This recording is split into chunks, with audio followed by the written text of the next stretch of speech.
Alhamdulillah wassalatu wassalamu ala asrofil anbiya wal mursalin wa ala alihi wa asbi atmain. Amma ba'd. Ibu-ibu yang dirahmati Allah Subhanahu wa taala, tiada kata yang bisa kita sampaikan selain ucapan syukur kehadirat Ilahi Robbi ya Bu. Kita dipertemukan di majelis ilmu yang Masya Allah luar biasa ya Bu. Pagi-pagi Ibu teh sudah melangkahkan kaki untuk bersama-sama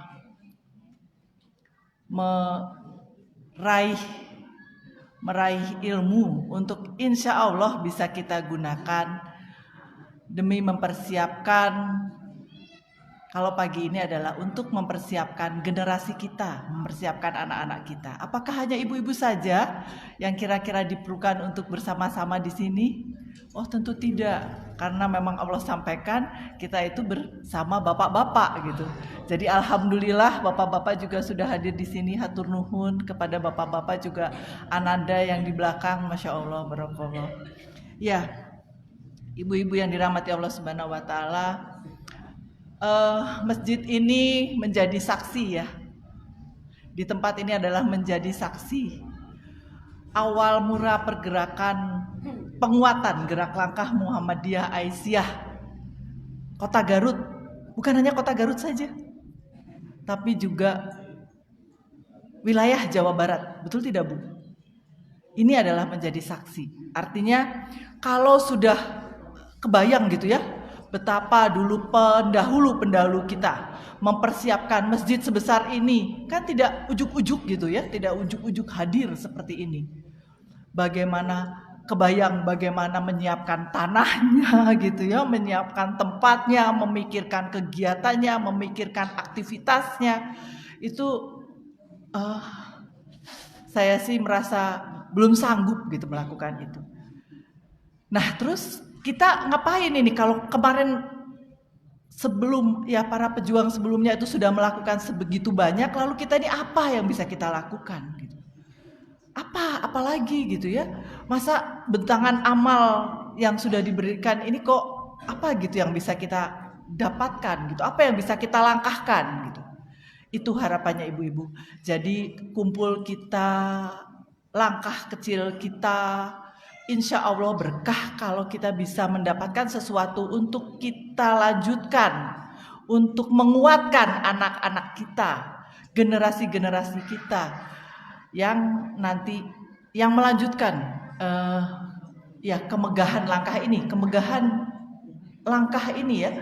Memang apalagi gitu yang bisa kita kerjakan, yang kita lakukan tuh belum seberapanya ya. Kalau untuk sampai lihat nih sampai seperti ini gedung ini yang nikmat, yang tenang ya, sound system yang bisa didengarkan, ini kan tidak ujuk-ujuk gitu ya.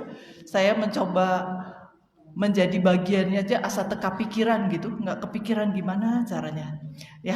Semoga saat ini pertemuan kita ini bisa memberikan manfaat ya Ibu dan Bapak, dan sebaik-baik manusia adalah yang bisa memberikan manfaat bagi sesamanya dan bagi generasi selanjutnya. Pagi ini saya mengambil judul mencegah kejadian stunting. Mungkin Ibu dan Bapak teh bosen ya dengerin stunting lagi. Nah, eta temen ini jantan ngorbit gitu ya sekarang tes stunting. Sebetulnya ini sudah lama, tetapi baru ngeh gitu ya, baru disadari tuh ya sekarang ini, saat-saat ini dibicarakan. Mengapa begitu? Karena ada hal-hal yang memang menjadi latar belakang. Negara Indonesia itu jumlah penduduknya sekian banyak. Bukankah setiap manusia ini mempunyai, kan tadi judulnya adalah kita ingin memberikan manfaat. Berarti setiap manusia itu harusnya memberikan manfaat. Kalau tadi satu orang memberikan satu manfaat, kalau sekian juta orang harusnya sekian juta manfaat yang timbul. Kalau satu orang memberikan 10 manfaat, berarti dia akan 10 manfaat yang timbul. Harapannya begitu ya. Tapi mengapa dengan jumlah orang yang sekian banyak kok kita belum semaju dibanding dengan wilayah-wilayah lain atau negara-negara lain? Kenapa kira-kira? Ternyata sidik gitu ya, setelah ditelaah, diselidiki, diikuti, ternyata katanya gitu ya, generasi kita ini belum memberikan kontribusi pemikiran yang besar. Masa iya, nggak mau kita diomong begitu. Iya, masa iya. Mereka menyebutkan bahwa ternyata kita ini masih banyak kegiatan-kegiatan, misalnya saja kejahatan yang dilakukan di sekitar kita. Kenakalan remaja masih banyak di sekitar kita. Masa iya? Ya, kenyataannya ternyata masih banyak mereka-mereka yang lepas dari lingkungan sekolah. Maunya kan kita sudah mencoba menyiapkan pesantren, menyiapkan pendidikan sekian kuat, tapi masih banyak di sana yang berkeliaran di sana. Kenapa ya? Nah, ini yang menjadi pertanyaan. Kenapa ya? Kenapa kok kita belum bisa memanfaatkan semaksimalnya? Sidik-sidik dicari-cari, ditelaah, ternyata salah satu permasalahannya adalah mereka itu kurang kompetensinya, kurang apabila diletakkan di satu tempat dibandingkan dengan tempat-tempat yang lain. Maksudnya mulai dicoba untuk diadukan dengan pihak. Kenapa begitu? Karena ternyata ada beberapa hal, misalnya kecerdasannya kurang. Loh, kok kecerdasannya kurang? Karena dia ternyata dilihat lagi, pertumbuhannya tuh ada permasalahan karena dia kemarin ternyata perkembangan tumbuhnya itu tidak sesuai dengan anak-anak yang seharusnya. Satu, masa iya begitu ya kita? Apa yang salah? Makanan kita kurang apa? Allah sampaikan loh di sekitar kita binatang ternak yang sekian banyak, lahan yang mudah ditumbuhin apa saja, air bisa ditumbuhin kangkung ya.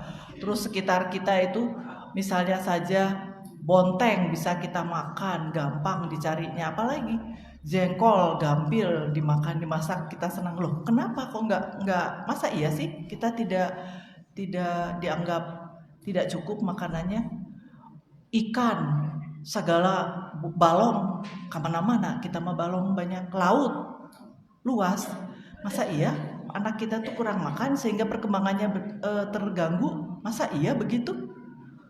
Atau ada yang salah di sana? Kita nggak tahu bahwa ternyata ikan nila lebih bagus dibanding misalnya saja ya, ikan nila dibanding pepes peda. Loh, kok bisa begitu? Iya, ikan nila segar mungkin lebih baik dari asin. Nah, hal-hal seperti itu mungkin kita juga nggak ngeh gitu bahwa makanan sayuran kita itu lebih baik dibanding satu buah, misalnya saja pengen makannya nugget satu. Loh, kok begitu? Iya, karena kadang-kadang kita kalau sudah seneng nugget aja, nggak mau sayur rumah, nggak seneng. Kenapa kok begitu? Karena kita nggak ngeh gitu bahwa ternyata sayur itu perlu, buah di sekitar kita itu perlu.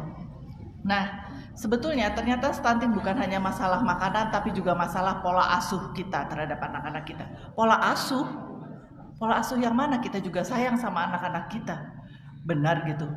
Pernah nggak ibu-ibu tahu bahwa ternyata menyusui itu, mendekap anak terus-menerus itu ternyata memberikan dampak rasa kasih sayang pada anak, dan anak itu menjadi lebih mudah kita arahkan. Pernah nggak sadar begitu? Kadang-kadang pada saat menyusui itu kita nggak ngeh bahwa dekapan kita itu menenangkan hatinya, dan itu membuat dia tidak akan lari kemana-mana. Dia lebih senang di situ saja, di emak saja. Kadang-kadang kita nggak ngeh seperti itu, padahal itu yang kita perlukan. Dari mana itu? Pada saat kita menyusui ASI. Baik, ini masih panjang, maka saya memulainya pendahuluannya seperti itu. Ibu-ibu, mencegah stunting dari 1000 hari pertama kehidupan, itu yang saya ambil judulnya, 1000 hari pertama kehidupan. 1000 hari pertama kehidupan. Apa ya 1000 hari pertama kehidupan? Kapan awal kehidupan kita? Awal kehidupan kita adalah dimulainya dari saat kita ada di dalam perut ibu. Dimulainya dari ketemunya sebuah sperma dan sebuah sel telur di dalam perut ibu. Itulah mulai kehidupan pertama kita. Berarti kalau 1000 hari pertama nolnya itu mulai berarti 9 bulan di dalam perut ibu itu adalah satu masa emas yang kita perlu persiapkan. Setelah itu, setelah lahir si anak itu keluar, apalagi yang harus dipersiapkan? Ternyata ada masalah-masalah, ada hal-hal lain yang perlu kita persiapkan. Sekarang kita ambil 1000 hari pertama kehidupan saja. Ternyata yang diharapkan, yang dianggap 1000 hari itu adalah 9 bulan di perut ibu, ditambah lahir di luar sampai 2 tahun. 1000 hari pertama kehidupan itu adalah awal kehidupan dimulai saat dalam kandungan sampai 2 tahun. Dan sudah itu tadi diserat gitu dalam Al-Quran bahwa menyusuilah gitu menyebutnya itu. Menyusuilah sampai 2 tahun. Kan ini luar biasa ya. Kita mah ngehnya baru sekarang, 1000 hari pertama kehidupan tuh baru didengung-dengungkan sekarang. Bukannya di sini saja, sampai di WHO pun didengungkan sekarang. Tetapi ternyata di Al-Quran kita itu sudah tertulis. Masa iya gitu ya? Itu salah gitu. Itu sudah tertulis gitu. Dan sangat visioner ya Nabi kita kalau misalnya melihat itu. Kok tahu ya? Nah, apa itu kira-kira 1000 hari pertama kehidupan? Kita lanjutkan ya. 1000 hari pertama itu 270 hari di dalam perut ibu dan 180 hari selama menyusui ASI 6 bulan dan 550 hari itu masa pemberian ASI dan MPASI. Pernah dengar ya? Makanan pengganti ASI. Ini mungkin kalau bapak-bapak mahnya kita diajarin ASI. Oh enggak Pak, nanti bapak harus mendukung bahwa emak-emaknya ikut menyampaikan pemberian ASI. Mengapa 1000 hari pertama kehidupan itu penting? Karena masa itu adalah dianggap periode emas. Dianggap periode emas suatu masa yang bisa kita kuatkan. Loh kok bisa begitu? Iya, karena pada saat itu kitalah yang menjadi peran utamanya. Peran utamanya itu adalah kita. Kita tuh siapa? Ya ibunya, ya bapaknya, ya kita-kita ini. Kalau ada nenek, ya neneknya itu berperan. Berperan apa? Memberikan masukan kepada ibu yang hamil tersebut. Seorang anak itu tumbuh berkembang optimal tergantung di periode ini. Gangguan yang terjadi pada periode ini, khususnya misalnya asupan gizi yang salah, terdampak pada kelangsungan hidupnya dan bersifat permanen. Permanen itu apa? Menetap maksudnya. Menetap. Gak bisa diganti. Gak bisa Bu. Loh kok bisa? Karena pada saat pertama masuk di dalam perut ini ternyata pertumbuhan otak pertama kali dimulai 3 bulan pertama kehidupan di dalam rahim ibu. 3 bulan pertama otak itu dibentuk. Saya juga baru setelah saya mendalami ilmu kandungan di bagian medis itu, saya baru tahu bahwa ternyata si bayi itu selesai terbentuk semuanya itu pada 16 minggu. 16 minggu itu pas 4 bulan. 4 bulan pertama itu selesai semuanya. Selesai itu apa? Terbentuk kaki, otak, otot, itu rangka itu sudah ada semuanya. Pembuluh darah, saraf itu semua selesai. Nah, setelah 4 bulan ke sana itu adalah tinggal membesarkan. Kalau bikin rumah itu semua pondasinya sudah jadi, selanjutnya ke sana tinggal finishing, tinggal ngapur, nembel gitu. 4 bulan pertama. Coba Ibu baca lagi, ternyata 4 bulan pertama kita ditiupkan ruh di sana. Ditentukan nanti kamu itu mau jadi apa. Ditentukan saya tuh nanti akan ketemu sama ibu-ibu dan bapak di sini. Allah tuliskan itu sudah nggak terbantahkan. Artinya apa? Pada 4 bulan pertama itu kan kita baru ngejas sekarang tuh baru 4 bulan pertama. Iya, 4 bulan pertama itu selesai. Nah, kalau sebelum itu apakah belum selesai? Belum. Otaknya belum selesai sebenarnya, masih ada sudah ada tapi belum penuh semuanya. Saraf-saraf juga belum penuh semuanya. Nah, pada saat itu apa kontribusi ibu? Kontribusi ibu adalah makan aja. Makan. Jadi ibunya itu memang Allah buat itu pengen makan aja terus. Kata siapa dokter? Saya 3 bulan pertama mual muntah yang ada. Gitu kan? Dan mual muntah itu obat pertamanya adalah makan. Obatnya adalah makan, bukan obat dokter. Tapi kita kadang-kadang salah loh. Kalau mual muntah kayak gini. Ayo ke dokter weh. Ayo kabidan urang nyunkeun landong gitu ya. Bade mual muntah. Nanti kalau dikasih obatnya dimakan, enak, tos beres. Sehat, ente muntah ayeuna mah. Tapi apa yang terjadi? Yang terjadi adalah kita lebih senang makan obat dan tidak makan yang lain. Makan yang lain teh ambekeun, Bu. Kesel gitu. Itu muntah geran, nanti makan itu teh nasi muntah kamari ge. Peteuy kamu. Gitu kan ya. Akhirnya apa? Itu makanan teh ditolak sama kita. Nah, kebayang nggak apalagi jengkol, Bapak? Apalagi jengkol, bro. Nah, apa yang terjadi? Yang terjadi si anak yang ada di dalam perut itu nggak makan. Nggak makan kenapa? Karena ibunya nggak makan. Coba, zolim nggak kita? Si anak tuh kalau bisa ngomong pasti gini, lah puasa lagi deh kita. Ibu nggak makan, kenapa? Mual, cenah. Aduh. Lalu peran bapak apa?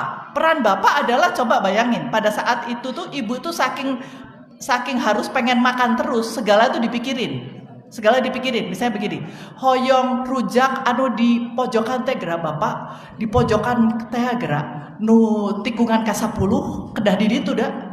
Kenapa? Karena memikirkan makanan yang enak-enak. Sebetulnya karena dia pengen makan tuh. Kita menyebutnya apa? Nyidam. Kita menyebutnya nyidam. Ari si bapak kan sayang pada ibu ya, sayang pada anak.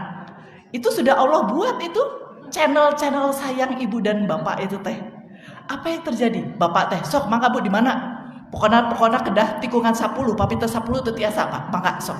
Angkat bapak teh ya berangkat beli rujak. Sampai rujak teh ya. Wah, ibu teh sedang, aduh bapak teh meni bager pisan. Sok hayu dimakan. Dimakan masih 2 sendok. Atosnya. Atos bapak. Sok kumaha teu ambek bapak. Ya. Udah berangkat dari pagi, atos capek tikungan 10 di etangnya. Pas sampai di sana teh di rumah 2 sendok atos Pak. Geningan. Iya, geningan tidak seperti kemarin, Pak. Enggak kayak yang saya pikirkan gitu. Kumaha teu ambek atunya bapaknya. Ari ibu teu kira-kira gitu ya. Tos capek-capek. Artos ti bapak. Capek ti bapak, aringan 2 sendok atau cenah gitu kan? Atau gimana nggak kesel? Bapak marah dong, ngeong kita, si emak, gitu. Besok lagi nggak ngomong sama bapak, beri diambek, gitu. Alhasil apa yang terjadi? Anak, puasa lagi deh, gitu. Artinya apa? Artinya itu ujian buat bapak, kedah sabarna. Ya kedah sabar bapak. Atos kumaha ya 2 sendok Bu. Atos kanggo abebe. Makan aja sendiri Pak. Bapak juga sehat. Besok lagi tanya lagi, ibu hoyong naon deui ibu teh sok mangga. Gitu. Nah, ini ujian sabar buat bapak karena nanti bapak akan mendapat anak yang nanti akan hadir di lingkungan bapak yang harus lebih banyak lagi sabarnya. Punya anak yang latihan sabar. Jangan salah, itu latihan sabar yang luar biasa. Bukan hanya ayah, tapi bagaimana menjadi aki, menjadi nini. Latihan sabar itu teh. Ya, kalau dulu anak kita mah kita bisa marahin. Coba kalau sekarang jadi nini. Ya, alhamdulillah. Nah, gitu kan? Juga aki hoyong masian ini. Tapi alhamdulillah. Nah, hayu atuh nanti sama nini sama aki gitu. Memang itu ujian sabar itu. Ujian sabar seterusnya, tidak hanya sehari 2 hari selamanya. Kembali lagi kepada perkembangan. Jadi pada 3 bulan pertama mual muntahnya ibu, obatnya adalah makan. Jadi jangan salah lagi, sekarang upayakan si ibu itu dengan sabar kita hadapi untuk makan. Kalau yang belum hamil kita dampingi, yang belum hamil, kalau di sini belum hamil, ada yang belum hamil, nanti kalau pada saat hamil sabar ya, 3 bulan pertama harus makan setiap 2 jam. Setiap 2 jam Bu makan, 2 jam. Gak usah mikir makan tuh harus nasi, tidak harus. Misalnya bangun celak ada apa bala-bala, makan bala-bala. Nanti bangun 2 jam lagi celak ada apa, rujak, makan rujak. 2 jam lagi ada apa, hanya ada sepotong roti, makan sepotong roti. Terus tapi Bu. Atau saya bekerja, bekel. Ya kan, ada yang begitu bekerja. kerja bekal. Kumaha Bu, nggak enak atuh. Nah, itulah tantangannya. Tantangannya bagi yang bekerja. Upayakan bisa bekal, upayakan ngobrol sama temennya bahwa saya lagi hamil. Punten ya, saya makan sedikit, camel, udah berhenti lagi. Terus aja begitu. Justru ladang amal buat sekitarnya. Yang teman-temannya, Neng hamil, mohon. Ini saya bawain Oreo hiji atau sawios, nanti 2 jam makan ya Neng. Ya, lumayan itu buat si ibu hamil. Bukan lumayan lagi, Allah catat dong tadi kan pada saat kita sholat subuh.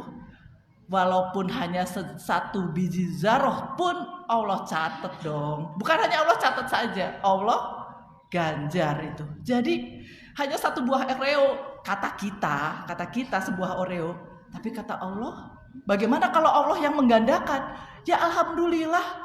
Dan sekarang mah kita lebih seneng datang ke dukun yang menggandakan daripada pada Allah. Padahal Allah tetos janji badai digandakan. Apapun yang engkau berikan, walaupun hanya 1 biji zarah. Zarah itu sebesar apa? Aduh Kak, apa gitu ya. Kembali lagi, kalau sudah 2 tahun pertama itu tidak kita siapkan dengan baik, masalahnya nanti selanjutnya itu sulit diperbaiki. 1000 hari, kembali lagi, 1000 hari pertama kehidupan, apa yang kita alami? Apa yang kita alami itu tadi mual muntah. Apa yang harus kita lakukan? Melakukan 1 hal untuk mempersiapkan kehamilan.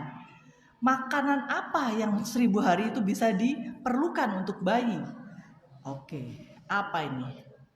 Hubungan status gizi dengan 1000 hari pertama kehidupan. Ibu-ibu, kalau tadi kembali kita pada 3 bulan pertama kita tidak memberikan makanan sebaik-baiknya, ternyata perkembangan otak itu tidak berkembang semaksimal mungkin. Dan apabila sudah lahir ceprot itu, kita balik lagi mau dikasih makan lagi untuk balik lagi ke belakang, itu ternyata tidak mudah. Kita sebutnya adalah kerusakan permanen, bukan kerusakan, ketidaksempurnaan permanen. Maka kita harus punya effort lagi, maka harus punya kerja lagi untuk berbuat lebih bagus lagi. Itu yang menjadi permasalahan. Itu yang menjadi tugas-tugas kita bersama yang kita ceritakan saat ini. Bagaimana hubungan status gizi dengan periode 1000 hari pertama kehidupan? Status gizi dan kesehatan ibu dan anak sebagai penentu kualitas sumber daya manusia. Kesehatan ibu dan anak itu sebagai penentu kualitas sumber daya kesehatan manusia. Nih ibu-ibu ini alhamdulillah ya, kita diperhatikan sekali. Nah, tapi bapak-bapak jangan iri, tidak apa-apa. Bapak mah mendapat ladang amal seluas-luasnya. Menjadi bapak itu jangan dianggap enak ini. Sabarnya kedahku bapak, ya. Yang bekerja setiap hari bapak, ya. Yang mempersiapkan ya sandang pangan bapak. Yang menikmati ibu, kan kedah sabar itu. Ya, bagaimana tidak sabar kalau kita saja rada ngalunjak gitu ya, para ibu-ibu ini ngalunjak, bapak atau yang gitunya, tapi bapak nggak boleh marah tuh tinggali kumaha eta. Bapak harus sabar juga nerima doa-doa bapak. Tapi kalau kita nggak mau patuh, bapak kedah sabar. Itu upaya luar biasa itu. Tetapi ingat bahwa itu menjadi kontribusi untuk penguatan anak-anak kita. Ya, penentu kualitas sumber daya manusia semakin jelas adanya bukti bahwa status gizi dan kesehatan ibu anak prahamil, sebelum hamil, dan saat hamil, dan saat menyusui merupakan periode yang sangat kritis. Sebelum hamil, dan menyusui itu adalah saat yang sangat kritis. Kenapa dikatakan sangat kritis? Karena kadang-kadang sebelum hamil kita itu tidak menyiapkan diri. Pada saat menikah itu yang pertama kali dipikirkan adalah nanti pada saat kondangan siapa yang diundang gitu ya. Siapa yang mau diundang, nanti nikahannya di mana, nganggo acuk kumaha, acuk beduk, atau nanti kita juga mikir cateringnya siapa gitu ya Bu. Ayeuna mah sudah zaman, fotonya siapa gitu, fotonya jadi keperluan cenah. Fotona saha, prewednya siapa, jadi begitu persiapannya. Kita lupa bahwa persiapan utama adalah pada setelah kita menikah, itu nanti kita akan hamil dan kita harus mempersiapkan kehamilan itu supaya bisa maksimal untuk bayi. Apa itu sebelum hamil? Makanannya, pikirannya, kesediaan kita terhadap bayi yang akan hadir di sekitar kita. Dalam kandungan, janin akan tumbuh dan berkembang melalui pertambahan berat dan panjang badan. Perkembangan otak serta organ lainnya seperti jantung, hati, ginjal. Janin mempunyai plastisitas yang tinggi, artinya janin akan mudah menyesuaikan diri terhadap perubahan lingkungan, baik menguntungkan maupun merugikan saat itu. Sekali perubahan tersebut terjadi, maka tidak akan kembali kepada semula. Nah, pada saat itu tuh dianggapnya janin itu masih punya fleksibilitas, masih mampu menerima semua hal yang ada. Nah, itu kan kesabaran janin betul itu. Nah, tetapi apabila kita salah memperlakukannya, dia akan terjadi kerusakan yang permanen. Apa sih yang terjadi pada saat awal itu? Pembentukan otak, ginjal, hati, paru-paru, pankreas, dan sebagainya. Maka jangan salah, kalau kita salah melakukan pada masa itu, terjadilah sekarang yang kita hadapi. Bagaimana tingginya angka kejadian penyakit tidak menular, misalnya penyakit kencing manis atau DM. Bagaimana penyakit tekanan darah tinggi atau hipertensi di sekitar kita sangat marak. Bagaimana tingginya penyakit encok atau rematik sangat tinggi. Bagaimana angka kejadiannya hiperkolesterol atau peningkatan kolesterol sangat tinggi. Betapa banyak di sekitar kita yang dikabarkan dengan cuci darah. Ya nggak sih Bu? Cuci darah. Nah, kenapa itu? Nah, karena ini tidak dipersiapkan dengan baik. Titik kritis 1000 hari pertama kehidupan adalah 1. Pemenuhan asupan gizi. Jika pada rentang tersebut mendapatkan asupan gizi yang tidak baik, maka akan terjadi permasalahan. Periode dalam kandungan 270 hari, kebutuhannya adalah energi sekitar 300 kilokalori per hari, pertambahan energi pada trimester 2, pertambahan energi pada trimester 2. Betul itu, setelah 3 bulan, bulan keempat tuh sudah enak makan. Asa semua teh enak gitu dimakan. Dan protein mengalami peningkatan selama kehamilan. Protein itu ada 2, protein nabati dan hewani. Kalau yang nabati itu adalah kacang-kacangan. Kacang-kacangan itu apa sih? Kacang tanah, kacang merah, kacang hijau. Syukur ada kacang almond, ada juga kacang apalagi ya? Kacang mete. Itu mah alhamdulillah, itu mah mewah ya. Nah, intinya apa? Sebetulnya ada di sekitar kita dan kita setiap hari. Coba hanya sebuah lotek pun kita menggunakan kacang tanah. Ya enggak Bu? Apalagi sekarang ya, nanti kalau hari raya suguhan kacang tanah ya. Terus apalagi kacang merah untuk sop makanan kita, artinya ada di sekitar kita. Ya, dan itu adalah sangat baik. Kedua adalah protein hewani. Hewani itu apa protein hewani? Ikan, daging, telur, ya, ayam. Kacang-kacangan itu nabati, ini dari hewani, itu yang ada yang dari ternak sekitar kita yang hidup. Ada daging embe, daging sapi, itu adalah bagiannya. Memang ini ada di sekitar kita, ada. Kayak kita mudah sekali loh untuk mendapatkan telur, karena kita mudah untuk memelihara unggas di sekitar kita. Unggas kita tuh kayak memelihara apa? Ayam, burung, walet, itu mudah sekali. Makanya telur puyuh banyak banget di sekitar kita, tidak sulit gitu untuk mendapatkannya. Begitu pula ikan. Ikan itu para bapak diadakan, disematkan untuk keinginan mancing. Dan memang balong di sini banyak, mudah gitu. Ya, ikan mas itu kita mudah ada di sekitar kita. Nah, padahal itu sangat penting protein tersebut. Oke, mancing ya Bapak ya. Periode 0 sampai 6 bulan itu ada 2 hal yang penting. Setelah lahir ya, setelah lahir itu ada hal yang penting yaitu menyusui. Kalau sudah di dalam perut sekarang saat menyusui. Itu kita sebutnya IMD. IMD itu inisiasi menyusu dini. Artinya setelah lahir si bayi itu punya insting untuk menyusu pada ibunya. Nah ini kadang-kadang perlu disiapkan. Jadi semua itu yang disiapkan itu, yang ibu dan bapaknya disiapkan untuk yakin bahwa ASI itu adalah yang terbaik.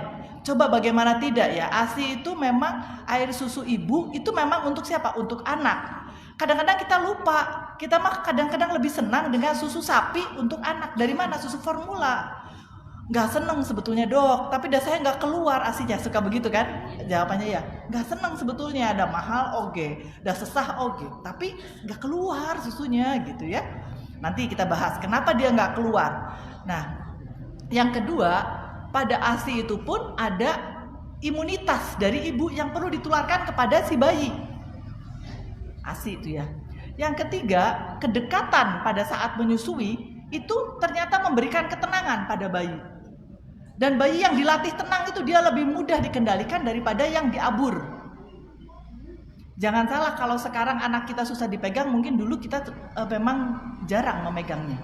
Ibu dan bapak perlu wajib didekatkan untuk mengerti bahwa dia perlu memberikan ASI.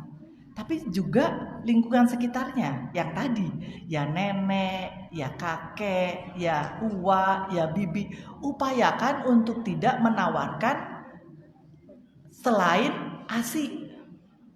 Kadang-kadang kalau sudah bayi nangis itu kita galau. Bayi nangis, aduh susah ini. Apa yang harus kita berikan? Apa yang kita berikan? Atos nganggo iya susu formula, gitu ya. Padahal nangisnya bayi bukan karena lapar, tapi bayi itu perlu tadi didekap, perlu dekat sama ibunya. Coba kalau dipegang sama ibunya tenang. Bayi itu memang mengenal, begitu keluar, begitu lahir si bayi itu yang pertama kali didengar itu adalah suara orang tuanya. Katanya suara dokter yang nolongnya. Iya, makanya dokter yang menolongnya nggak boleh tuh sembrono. Sembrono tuh misalnya, iya kata-kata yang diucapkan. Pas keluar kita ngomongnya buset, wah eta nu emut lah. Nauzubillah min zalik ya Bu. Iya. Ya kalau pas keluar ucapkanlah kata yang terbaiknya. Alhamdulillah. Dengar itu dia. Dengar Bu. Itu si bayi itu memang luar biasa itu. Lalu organ yang pertama mendengar ini, kedua baru penciuman, baru mata. Itu beberapa hari gitu baru kelihatan mata tuh gini caang kata dia mungkin ya. Jadi dia mulai gini kicep-kicep gitu-gitu. Itu beberapa hari. Tapi pertama kali ada pendengaran. Maka ucapkanlah kata-kata yang baik, ucapkanlah nasihat pada saat itu yang sebaiknya gitu. Jadi makanya juga kan ada yang begini. Saya azankan saja. Azan mah kanggo sholat, sanes kanggo orok. Gak apa-apa, maksudnya gini loh, supaya mendengar ucapan yang terbaiknya. Kalau gitu saya gak mau azan, mau doa aja boleh gak? Boleh. Kedah harus azan. Saya mau mendoakan saja supaya dia dengar. Boleh gak? Boleh. Mau saya bacain Al-Fatihah? Mangga gitu. Artinya apa? Supaya anak itu mendengar yang pertama adalah suatu kebaikan. Nah satu itu. Nah yang kedua rasa, dia tuh indera pengecapnya, rasanya yang dia harapkan, yang berkembang duluan rasa. Nah apa yang terjadi pada bayi kalau sudah disusui di sini? Yang terjadi itu si bayi itu menjilat-jilat, yang dijilatin apa? Kulit ibu. Dan kulit ibu ini ternyata ada bakteri. Dah kumaha nggak ada bakteri kan ngesang ya bukan, kalau melahirkan itu berkeringat dan capek gitu melelahkan, jadi ngesang gitu. Kadang-kadang kita aduh nih kumaha ya bayinya ngejilat di sini, nggak apa-apa, justru jilatan itu diperlukan karena bakteri-bakteri yang di sini itu akan masuk ke dalam ini lidahnya dia dan menjadi nanti dia akan berkembang di ususnya dia, di ususnya dia. Dan di ususlah itu yang akan merombak nanti makanan di dalam perutnya. Nah, kan penting ternyata. Tapi kita kadang-kadang nggak ngerasa itu. Dan rasanya rasa asin dan rasa apa ya namanya keringat kita gitu kan rasanya asin dan apa itu dia senang itu. Dia pertama kali yang dia cicipin dan itu dia senang. Maka jangan heran kalau sekarang ibu-ibu suka gorengan kan. Bala-bala itu menjadi favorit kan masih. Karena itu rasanya memang seperti itu, rasanya asin-asin, nggak asin banget asinnya. Nah itu, karena mereka pertama kali yang dia ingatkan adalah itu. Yang kedua adalah asinya ya, pasti asinya. Nah yang ketiga kulit ibu yang bersentuhan dengan kulit bayi, yang kita sebut skin to skin contact, itu ternyata memberikan dampak kehangatan pada bayi. Suhu ibu itu akan meningkatkan kira-kira 0,5 sampai 0,8 derajat Celcius pada bayi. Jadi tubuh ibu tuh menjadi inkubator gitu buat bayi, karena bayi itu didekap, ada di sini tuh menjadi bayinya hangat. Kadang-kadang kita kan coba kalau di rumah sakit yang ber-AC, kita bingung, ini AC-nya tuh dimatiin, nanti bayinya kedinginan, begitu kan kadang-kadang. Tapi bayi itu nggak nangis karena dingin. Kenapa? Karena didekap sama ibu. Kita itu mencoba pada inkubator itu menyesuaikan suhu tubuh ibu supaya bisa bayinya seneng. Jadi si inkubator yang kotak untuk penghangat bayi itu kita pikirkannya untuk sesuai suhu ibu gitu. Nah kadang-kadang kita nggak mau melakukan itu. Jadi makanya kalau begitu setelah lahir kasihkan itu kepada ibunya supaya ibunya mendekap supaya hangat si bayinya. Dan juga ternyata jilatan-jilatannya itu memberikan dampak kepada penguatan ususnya bayi. Ususnya bayi, karena bayi nanti akan makan. Coba kalau kita kasihkan susu formula, apa yang terjadi? Yang terjadi adalah mungkin sering gini, diare bayinya. Nah hanya diare, kenapa ya? Padahal saya kasih susu yang terbaik, padahal airnya juga air yang bersih. Ternyata kurang bakteri-bakteri yang melindungi usus bayi. Atau kumaha carana, mahnya dikitukeun ya. Diolet-olet ke bayi kan nggak mungkin ya Bu. Ya sudah, memang Allah gunakan cara itu, inisiasi menyusui dini. Saya lanjutkan, ya. Lanjutannya adalah periode selanjutnya yaitu 6-24 bulan, mulai usia 6 bulan ke atas, anak itu mulai dikasih 6 bulan ke atas, mulai dikasih pendamping makanan. Pendamping makanannya itu apa? Makanan pendamping ASI itu adalah makanan yang digunakan untuk menambah, mulai mengenalkan. Mulai mengenalkan apa saja Bu? Apa saja silahkan kenalkan. Ibu mungkin seringlah mendengarkan cerita ini. Ini anak lahir ya, terus ini bapaknya tuh makan kurma, ingat nggak? Nyam kurmanya dikasihkan ke bayinya gitu ya? Pernah dengar nggak? Sering nggak itu? Ya. Nah itu sebetulnya bukan kurmanya nyam-nyamnya dikunyah dikasihkan, tidak, tetapi rasa manisnya ludahnya yang dikunyah itu kenalkan pada bayi. Sehingga bayi itu mengenal rasa itu. Jadi pada 6 bulan pertama pun itu yang kita kenalkan. Kalau kita makan jeruk, bukan jeruknya dikasihkan ke anak, enggak. Ya rasa jeruknya diperes, kasihkan. Anaknya tuh kalau dirasain jeruk kan gini, gitu-gitu ya.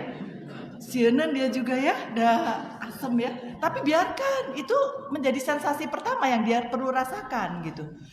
Nah, misalnya kita ingin menyobakan rasa apa ya? Buah, sayuran, itu caranya begitu. Jadi ceritanya pertama adalah cari yang digerus atau dilunakan, lalu cobakan kepada bayi gitu. Lalu cobakan kepada bayi. Karena bayi itu sensasi makanan yang pertama itulah yang teringat pada kepalanya, pada otaknya. Jangan heran kalau sekarang anak-anak kita nggak mau makan sayur, pertanyaannya kemarin pernah dilatih nggak ya makan sayur? Kadang-kadang enggak, karena nggak mau katanya. Ya bagaimana dia mau? Sekarang anak-anak malas makan sayur. Banyak itu yang malas makan sayur pada saat dewasanya. Aduh. Maka makanan pendamping ASI upayakan makanan-makanan yang ada di sekitar kita yang kita makan. Tapi mulainya dengan mulai kita tekstur yang lembut dulu, baru nanti cari yang lebih besar teksturnya, maksudnya lebih kasar, dan selanjutnya ada tekstur yang lunak gitu ya. Itu adalah penting buat si bayinya. Karena memang saat itu dia mengenal dan dia mememori, merekam pada memorinya, mengingat apa yang dia diberikan. Bagaimana dampak gangguan pemenuhan gizi 1000 hari pertama kehidupan? Dampaknya adalah ada gangguan gizi pada 1000 hari pertama pada janin, itu gangguan gizi yang jangka pendek, yaitu gangguan perkembangan otak. Jangka pendeknya perkembangan otak ya. Apa? Kenapa kalau dia otaknya tidak berkembang baik, maka dia kemampuan kognitifnya menjadi turun dan prestasi pendidikannya rendah. Nah gini, kalau dia itu kemampuan kognitifnya turun, jeleknya itu dia jadi tidak pede, ibu-ibu. Tidak pede. Misalnya saja diajarin matematika tidak bisa, nilainya jelek, apa yang terjadi? Dia nggak mau masuk. Karena nggak mau masuk, dia semakinlah. Karena nggak mau masuk sekolah atau dia takut sama gurunya, dia semakin tidak pede masuk ke sekolah, lingkungan sekolah. Kalau tidak pede, dia perlu kegiatan lain. Tapi karena kita nggak tahu, dia kegiatannya di luar mencari kegiatan lain. Dan kegiatan itulah yang ternyata memberikan dampak yang buruk terhadap anak tersebut. Maka sebaiknya yang kita lakukan sebagai pendidik, kalau sampai anaknya nggak bisa, tidak dihardik, tapi dipeluk supaya kita pikirkan lagi apa ya kira-kira yang bisa. Kalau dia nggak bisa matematika, jangan matematika terus diderkan. Pikirkan cara lain, misalnya apa? Atau saya coba yuk menyanyi atau menari meureun. Tesawios. Kita coba olahraga, mangga. Kita coba ngaji, mungkin makin bisa tuh ngaji. Ih bagus suaranya, alhamdulillah. Kita puji dia. Kalau dipuji, dia pede, percaya diri. Kalau percaya diri, dia jalan. Kalau percaya diri, dia melangkah. Kalau melangkah, kreativitas keluar. Maka kalau semakin sering kita melangkah dan bergerak, kreativitas tuh banyak. Karena apa? Kita melihat kan, Iqra, membaca itu tidak hanya baca buku. Baca, ibu-ibu teh geningan gara relis nganggo acuk berwarna-warni. Saya pengen dong yang pengen kuning, hoyong kuning. Kalau mungkin saya ngelihat ibu meni bagus pakai baju warna pink, saya ingin. Nah, itu kreativitas itu muncul. Itu juga pada anak, ya. Artinya anak kita buat supaya dia percaya diri, dia bergerak, dia aktivitasnya. Dan hasilnya kita apresiasi, itu menjadi salah satu cara untuk dia bisa melangkah lebih banyak. Itu nanti pola asuh ya. Tapi pada awal-awal dia otaknya tidak berkembang baik, kognitifnya kurang. Kalau gitu kita pikirkan cara lain. Itu nanti masuk di pola asuh. Gangguan pertumbuhan, rendahnya daya tahan kesehatan. Kalau dia gangguan pertumbuhan, jadi kalau sudah gangguan gizi itu masalahnya di gangguan perkembangan otak sama pertumbuhan.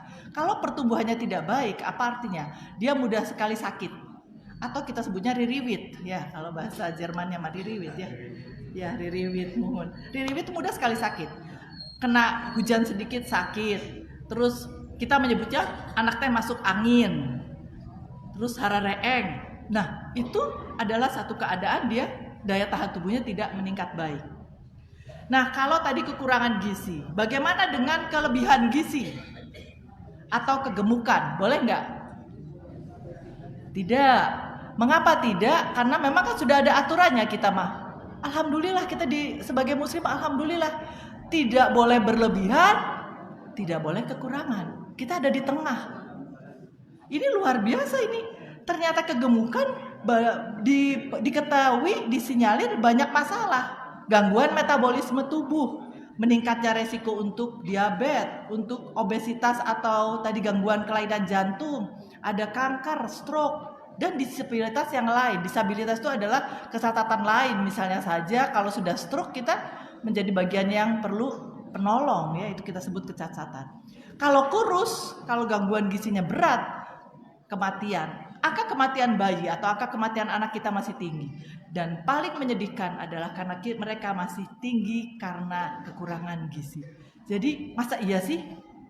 Ternyata iya. Kemarin tuh sebelum pandemi, saya sudah jarang sekali ketemu pertumbuhan bayi terhambat. Jarang. Saya senang, bahagia banget.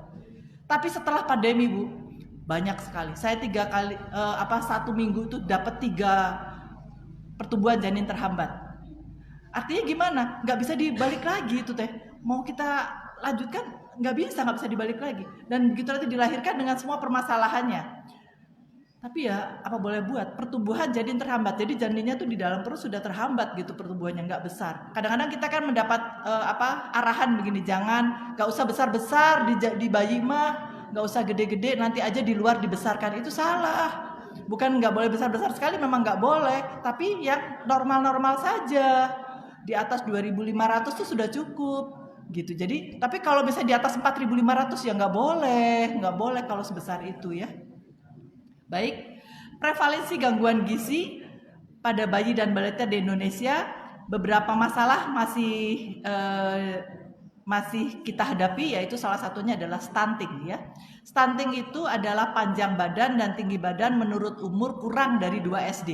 2 SD itu adalah suatu panduan untuk mengukur berat atau panjang bayi. Jadi kalau tidak ada ukurannya, tidak ada patokannya, ya kita kan nggak tahu berapa sih yang sebetulnya bayi yang normal. 2.500. Kalau kurang dari 2.500 ya nggak normal. Kalau lebih dari 4.500 kelebihan. Nah gitu. Kan harus ada patokannya ya.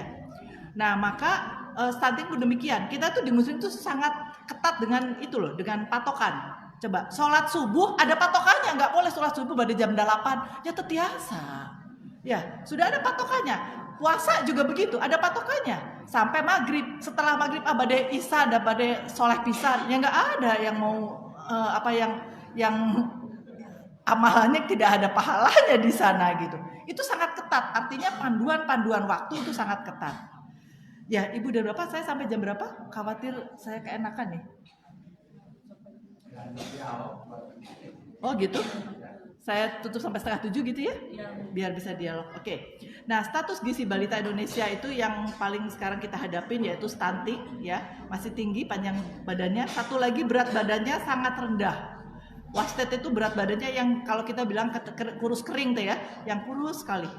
Yang ketiga adalah underweight. Underweight itu adalah berat badannya berlebih. Kalau berat badan berlebih 17%, kalau stunting itu 24%, kalau kecil sekali yang kurus kering 7%. Jadi makanya sekarang pikirannya adalah ke stunting. Ya. Kalau memang waktunya kita sampai saya tutup sampai 6:30 gitu ya Bu, biar kita bisa berdiskusi. Sebetulnya kalau lihat dari PPT saya masih banyak, tapi kalau nanti panjang seru deh. Saya coba sedikit cerita tentang stunting, yaitu bila pendek atau stunting adalah bila balita kita berdasarkan panjang dan tinggi masih kurang ya. Masalah balita pendek itu menggambarkan masalah gizi yang kronis dan dipengaruhi oleh kondisi ibu, calon ibu, masa janin dan masa bayi balita itu serta penyakit yang diderita selama kehamilan. Penyebab stunting yaitu satu adalah faktor keluarga dan rumah tangga. Faktor keluarga dan rumah tangga berupa faktor maternal, nutrisi yang kurang, terus juga adanya infeksi, ada pengaruh mitos-mitos yang salah di masyarakat. Apa mitos-mitos yang salah itu? Misalnya saja, yaitu tadi salah satunya, udah nggak usah besar-besar di dalam perut mah, kecil juga nggak apa-apa nanti dibesarin di luar. Itu salah itu, nggak boleh, jangan. Maksudnya nggak seperti itu. Biarkan dia besar sesuai dengan usianya, tidak apa-apa. Kadang-kadang juga begini, pada awal-awal hamil mah nggak boleh makan yang amis-amis. Ada yang begitu, nggak boleh makan yang amis-amis nanti nanti bayinya amis, ada begitu. Menyusui juga begitu, nggak boleh makan yang amis-amis nanti bayinya nggak suka sama amis, nggak boleh. Nah gitu itu salah. Padahal kita perlukan amis itu apa sih? Ya ikan, itu kan diperlukan. Itu mitos yang salah yang terjadi. Ada juga begini kan, kalau menyusui sering begini nih ibu-ibu nih. Jangan makan pedas bu, jangan makan pedas kalau menyusui ya.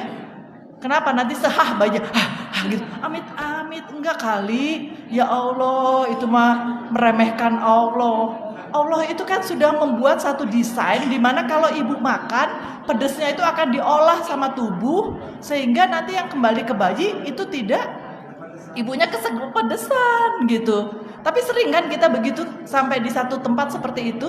Padahal ibunya sangat senang kalau makan pedas tuh makanya jadi banyak dan berselera, bersemangat. Ya biarkan. Nah pada saat ibunya makan pedas itu biasanya kita lupa bahwa di pedas itu banyak vitamin C di sana. Banyak sekali. Ada antioksidan loh Bu di sana. Antioksidan itu membuat kita awet muda nih. Jadi teruskan ya pedasnya. Menikitunya. Baik lanjut ya. Kehamilan pada usia remaja. Kehamilan usia remaja kenapa tidak kita harapkan? Karena kita tidak mempersiapkan dengan baik. Khawatir kalau dia masih bubudaken sudah punya anak. Tetapi kalau memang kita ingin anak itu hamil pada usia kira-kira sekitar 18-19 tahun, kalau sudah begitu ya kita dampingi supaya anak itu bisa menyiapkan anaknya nanti gitu. Jangan lalu ditinggalkan, jangan diabur. Kadang-kadang malah yang terjadi di sekitar kita apa? Usia misalnya dia punten ya, kita bilangnya itu kecelakaan kehamilan. Kecelakaan kehamilan kita malah menghukum dia dengan tidak boleh sekolah atau saya di bumi. Aduh itu salah dong. Itu anak nanti tidak berkembang, dia makin depresi. Jadi gimana? Biarkan dia sekolah dan kita dampingi anaknya yang sebaik-baiknya. Itu kalau sudah terjadi. Tapi sebelumnya jangan sampai dia untuk hamil dengan usia yang sangat muda. Lalu kelahiran preterm atau tadi prematur, jarak kehamilan yang pendek antara satu sama anak kedua cuma 1 tahun. Ini jangan Bu, kenapa jangan? Karena kita punya tugas tadi 2 tahun pertama suruh menyusui dengan sebaik-baiknya. Jadi biarkan dia 2 tahun menyusui dulu, setelah itu baru mikirkan hamil. Jadi jarak paling pendek adalah 2 tahun, paling pendek. Kalau bisa selesaikan dulu 2 tahun, selesai ya nak, sudah ya menyusunya. Oke, sekarang saya melanjutkan kepada anak yang selanjutnya. Ya, supaya bagus. Terus juga faktor lingkungan. Apa faktor lingkungan itu? Stimulasi dan aktivitas anak yang kurang. Nah itu tadi, stimulasi atau rangsangan pada aktivitas anak yang kurang. Semakin anak itu kita tekan atau kita marahin karena kesalahannya, dia bukan malah jadi baik, malah dia jadi minder dan dia tidak percaya diri. Perawatan yang kurang, perawatan yang kurang ya. Perawatan yang kurang itu jangan beranggapan bahwa hanya merawat itu kita kasih uang jajan, bukan loh. Jadi artinya kita ajak dia untuk kita dampingi dia untuk pertumbuhan yang baik, itu malah salah satu perawatan. Karena kita kan sudah mulai banyak yang bekerja ya, pada pagi hari itu bekerja ibu-ibu ini. Nah dengan begitu siapa yang merawat anak? Nah ini yang harus dipikirkan. Jangan taruhkan pada perawatan yang salah. Titipkan pada orang tua, punten-punten ya, pada orang tua yang memang bisa mendampingi anak dengan baik. Atau orang tuanya sing sabar, wanya Bu. Ya, terus sanitasi dan pasokan air yang buruk. Sanitasi dan pasokan air yang buruk di sekitar kita tuh masih tinggi. Jadi artinya apa? Kadang-kadang kita angka defekasi atau angka buang air besar di sekitar kita masih tinggi. Tadi saja saya beberapa kali jalan-jalan di sini, mereka membuang sampah itu masih semaunya gitu. Bukan hanya membuang sampah, juga buang air besar juga semaunya. Tempat-tempat yang pokoknya di semak-semak. Nah itu jangan dibiasakan itu. Itu akan mencemari lingkungan. Dan kalau mencemari lingkungan adalah kotornya adalah kena ke air, sehingga air kita menjadi tercemari gitu. Dan memang sampah itu kemarin tuh saya sejak lewat di sini beberapa saat ini, mereka tuh buang sampah ya. Kan di tepi jalan suka ada orang yang buang sampah ya, tepi jalan. Jadi memang sebetulnya bukan tempat sampah. Terus dibuang di situ, kita jalan, saya ikut buang di situ. Saya ingatkan kok dibuangnya di situ kan jalan. Itu banyak sampah nusanes ge seueur. Jadi begitu ada yang salah kita ikutan atau jangan. Mending dibawa, nanti disimpan di tempat di sampah yang lain. Kalau nggak gitu makin menumpuk orang makin bilang bener itu sampah gitu. Padahal jalan utama kan sayang ya, itu sering tuh. Masih seperti itu. Sanitasi pasukannya, akses ketersediaan pangan yang sulit. Akses kesediaan pangan yang sulit itu mungkin kita sudah mulai mengembangkan. Saya bersyukur sekali ini Garut luar biasa, PDA-nya dari Bu Yati luar biasa ini. Bagaimana Bu Yati itu menguatkan Ketapang ya Bu Yati? Ketapang, ya. Ketapang, ketahanan pangan di Garut ini Ibu Yati itu tidak pernah lelah ini ya. Ketersediaan pangan yang sulit itu diatasi dengan cara bagaimana? Dengan cara memberdayakan setiap orang ini supaya bisa menyediakan pangannya sendiri. Menyediakan pangannya sendiri dengan bagaimana? Menanam, ditanam, dipangan sendiri. Apa yang kita pangan, apa yang kita tanam gitu. Ya Bu ya. Menyiapkan cara-cara menanam yang baik, pakai hidroponik. Kemarin pengen kirim gambar-gambar, meniresep. Kalau ditata dengan baik ya Bu, Masya Allah. Kebun gizi, apalagi Bu, rumah gizi, itu luar biasa. Belajar Bu, hal-hal yang memang positif kita kembangkan. Artinya kita kuatkan supaya kita mampu untuk melanjutkan perjuangan terdahulu kita yang sekarang bisa membangun masjid seperti ini, membangun gerakan seperti ini, kita isi gerakannya dengan hal-hal yang positif. Sehingga tadi ketersediaan pangan yang sulit bisa kita atasi. Alokasi makanan dalam rumah tangga yang tidak sesuai, kita pahami untuk disesuaikan. Dan edukasi pengasuh yang rendah, edukasi pengasuhan yang rendah ini mungkin perlu dikuatkan. Kita punya satu kegiatan namanya Rumah Gizi, di mana di sana kita sampaikan juga bagaimana caranya menyiapkan gizi yang baik untuk makanan pendamping ASI, bagaimana menyiapkan gizi pada anak-anak remaja yang akan hamil, bagaimana menyiapkan gizi untuk ibu-ibu yang memang sudah hamil, bagaimana menyiapkan gizi untuk untuk ibu-ibu yang setelah melahirkan, bagaimana untuk menyiapkan gizi bagi lansia. Jangan salah, kita sudah pula banyak lansia. Dengan meningkatnya angka kesehatan kita, angka kehidupan kita makin lama makin meningkat. Artinya umurnya makin meningkat. Dengan umur makin meningkat berarti lansia kita makin banyak. Jangan diabaikan, itu ranah untuk ladang amal yang besar, yaitu penguatan lansia. Lansia berdaya, lansia sehat, lansianya tangguh, lansianya memberikan manfaat seluas-luasnya bagi umat. Insya Allah husnul khotimah. Amin. Ibu dan Bapak, sebetulnya saya masih ingin panjang nih ceritanya, tetapi saya mengerti ini sudah jam 6:30. Khawatir nanti kita tidak punya kesempatan untuk berdiskusi. Boleh kita berdiskusi dulu Bapak-bapak dan Ibu? Gitu? Mohon mangga atuh. Baiklah Ibu dan Bapak, saya akhiri pemaparan saya dengan alhamdulillahirabbil alamin. Wassalamualaikum warahmatullahi wabarakatuh.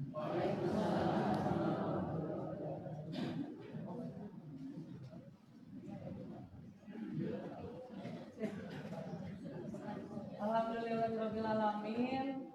Bu, kumaha resep? Sangat mencerahkan ya, Bu. Tuh, kita langsung ya.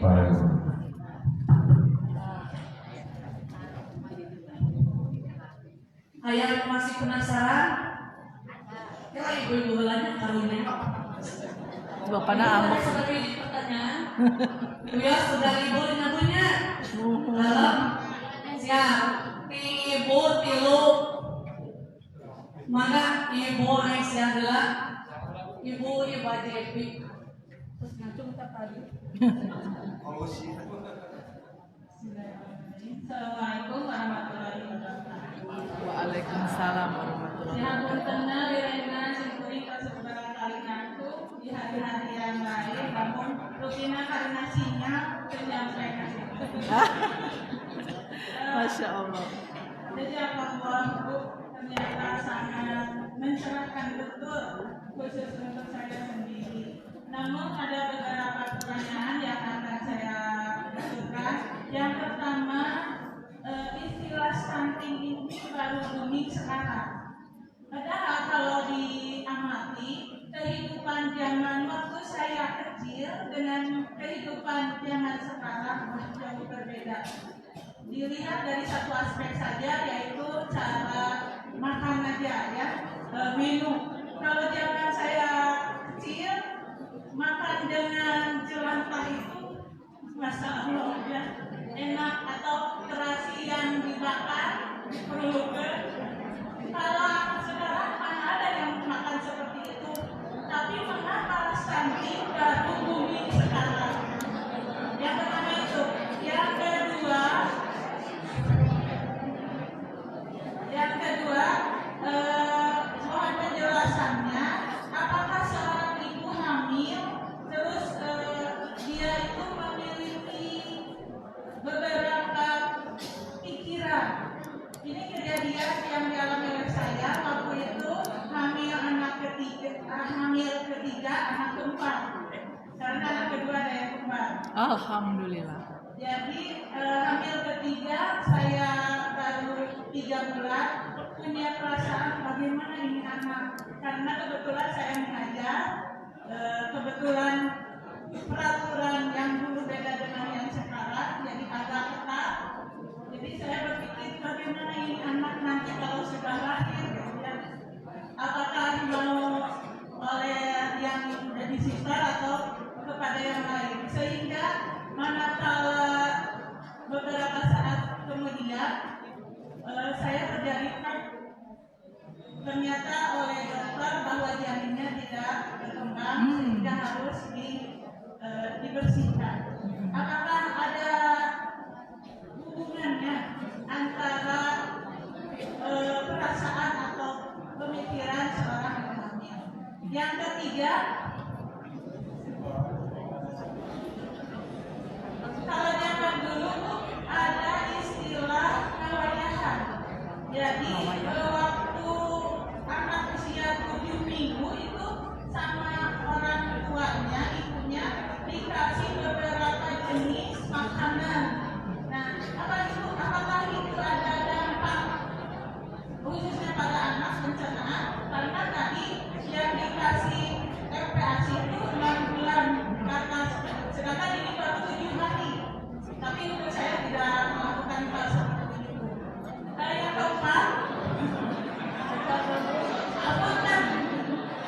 keempat, ada istilah tuki. Jadi baru 1 tahun sudah ada yang beli. Iya. Apakah apa yang terbaik? Apakah anak yang sudah ada itu harus dikasih ASI terus sampai 2 tahun atau harus di-stop? Terima kasih. Nasrullah wa Assalamualaikum warahmatullahi wabarakatuh. Waalaikumsalam warahmatullahi wabarakatuh. Kepada langsung diwala dan lebih dari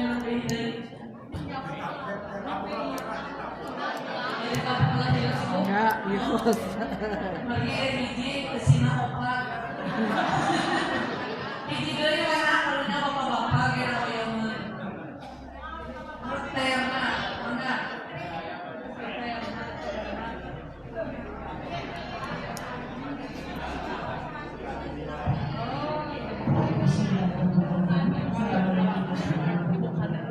Waalaikumsalam warahmatullahi wabarakatuh. Ibu sebutkan namanya, Bu. Kurangnya asupan makanan yang bergizi. Oh, tadi Ibu Nah. Tadi dikatakan bahwa penyebab stunting itu adalah kurangnya asupan makanan yang bergizi di 10 bulan pertama kehidupan. Selain itu juga disebabkan oleh salah pola asuh dan juga lingkungan. Nah, yang saya ingin tanyakan, apakah faktor keturunan juga seperti ibu bapak itu anaknya pendek? Apakah itu juga bisa menyebabkan faktor dari stunting atau tidak? Sekian, assalamualaikum warahmatullahi wabarakatuh. Waalaikumsalam warahmatullahi wabarakatuh.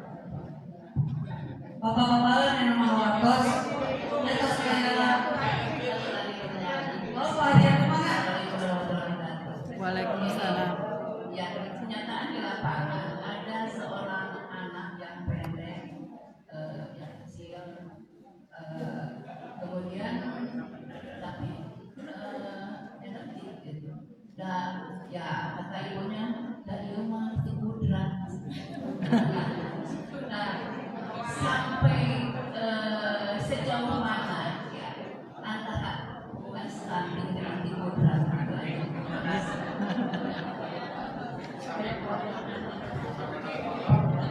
Parega serempak di kapin sunat dua bapak-bapak. Assalamualaikum warahmatullahi wabarakatuh. Waalaikumsalam warahmatullahi Kalau sepakat di dalam sunnah kalau ada ibu dokter, kemudian di dalam disini tubuh, Amin. saya ibu dokter. Lalu dan ada yang sampai ke Bados, lalu di sunnah ibu, tinggal Midam. Mohon. Bapak punten, Pak. Namanya siapa, Pak? Oh, kami ada Sumarno. Oh, mohon siap. Biar kenal, Pak. Biasanya upah minum dan istri itu kan ada beberapa hal yang tadi sampaikan oleh Ibu, selain pimpinan kerja dan sebagainya yang harus bisa dilakukan. Ini yang paling sulit juga suka ada yang membenci suami. Ini pengalaman saya. Selain itu benar-benar kesempatan untuk kami lagi. Oh. Saya harus setia. Nah, apakah itu pengaruh dari sehingga kita sering dibenci? Iya. Syukur kalau membenci saya, kami senang sebabkan jadi Bahaya yang itu. kedua, biasanya kita apabila mau melahirkan, kadang-kadang kan dulu para sepupu kita puruan dokter India, ini sudahnya. Tapi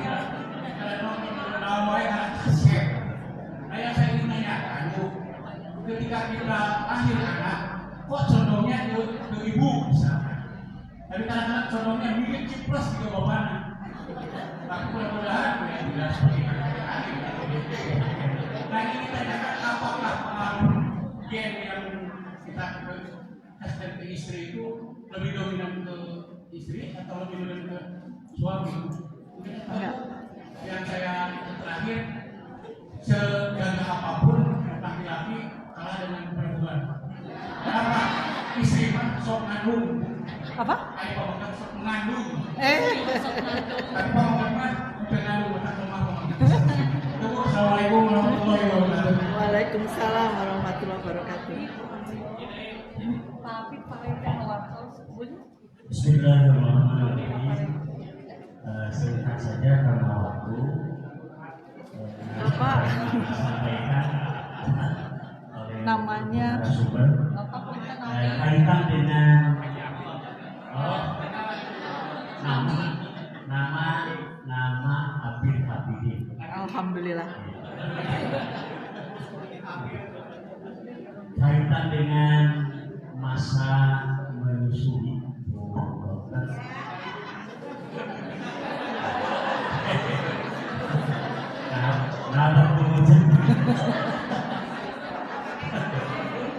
Di Al-Quran, Bu Dokter, kalimat menyusui itu menggunakan lafaz wafisoruhu, gitu ya. Meskipun secara pendekatan bahasa diartikan menyapinya, tapi para ahli tafsir sepakat yang dimaksud wafisoruhu itu adalah menyusui. Ada dua ayat yang berbeda masa menyusui ibu kepada anaknya di surat kedua Al-Baqarah ayat 233. Di situ disebutkan haulaini kamilaini liman aroda ayyatim marrodoa. Yang dimaksud adalah 2 tahun. Kemudian di surat 46 surat Al-Aqaf ayat 15 di situ dijelaskan wa hamluhu wa fisaluhu salasuna syahra, yang artinya menyusuinya 30 bulan. Saya itu kalau 30 bulan bagi 12 berarti 2 tahun setengah. Nah, bagaimana menurut perspektif kesehatan, apa kalimat aulaini kamilaini sempurnanya 2 tahun, tapi ayat lain 2 tahun setengah. Dari sisi kesehatan bagaimana? Terima kasih. Assalamualaikum warahmatullahi wabarakatuh. Waalaikumsalam warahmatullahi wabarakatuh. Kalau bapak-bapak sebagai sari tidak mana Pak Reja?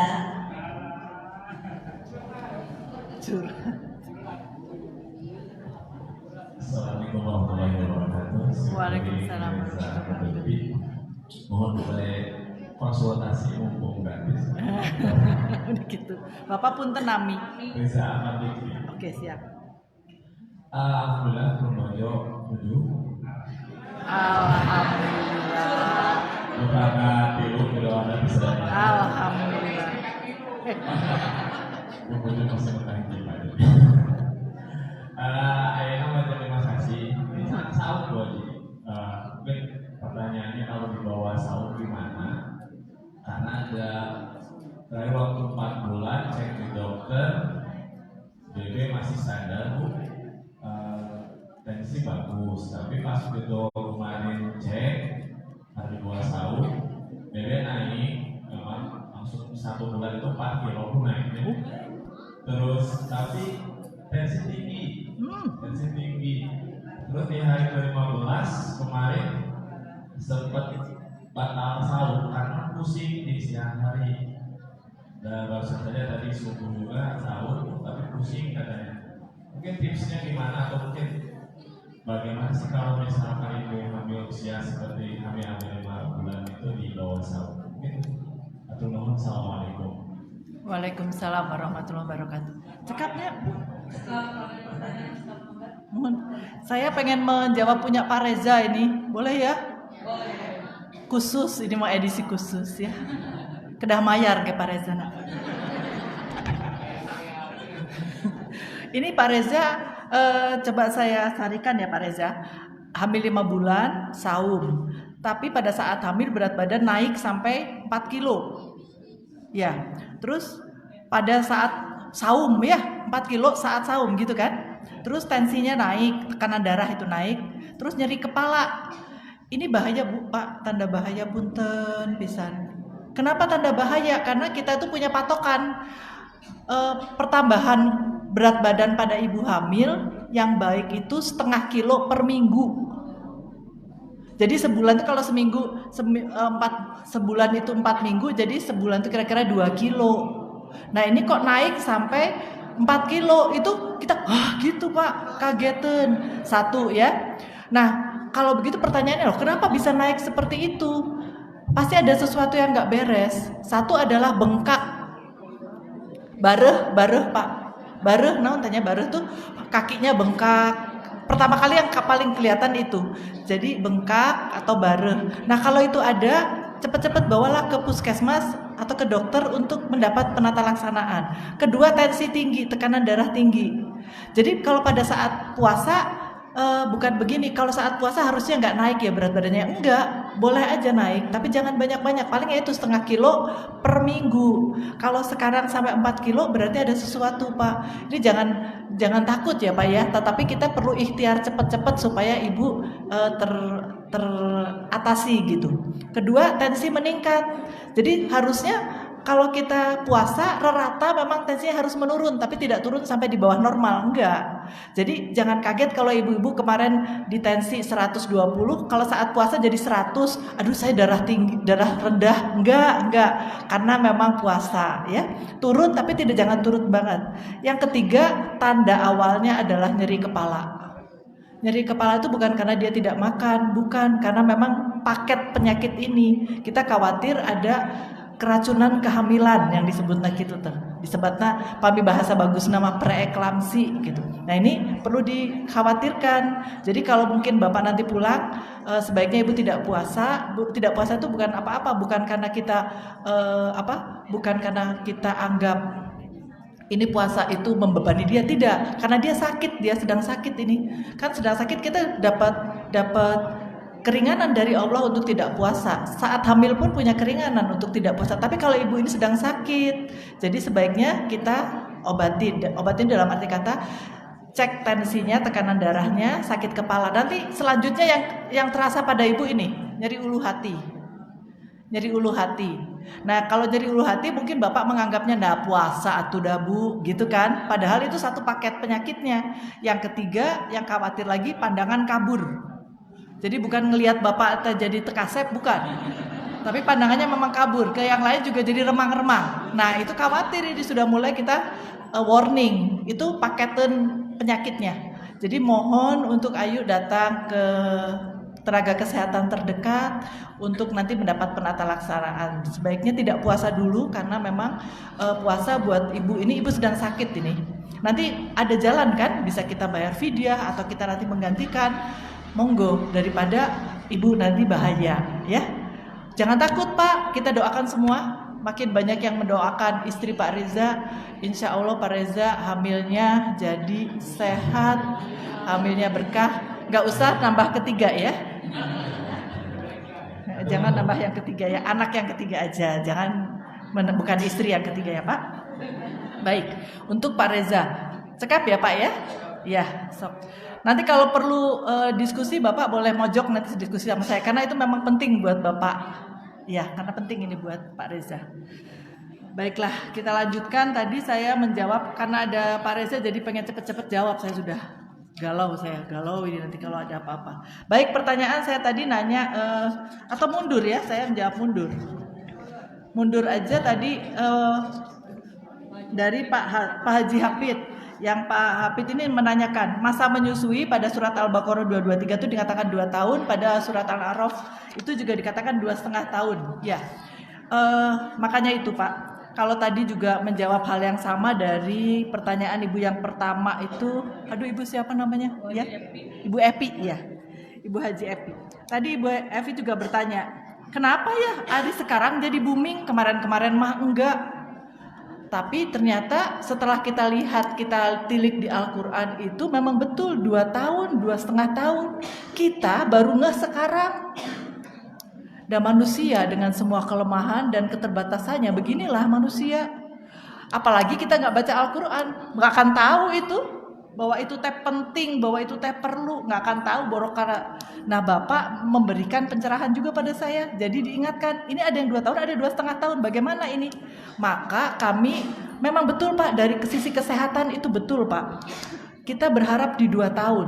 Di 2 tahun itu ternyata memberikan dampak. Satu adalah pertumbuhan yang baik pada anak. Yang kedua adalah memberikan, selain pertumbuhan, yang kedua adalah memberikan gizi yang cukup atau perlindungan imunitas pada bayi, pada anak bukan pada bayi ya.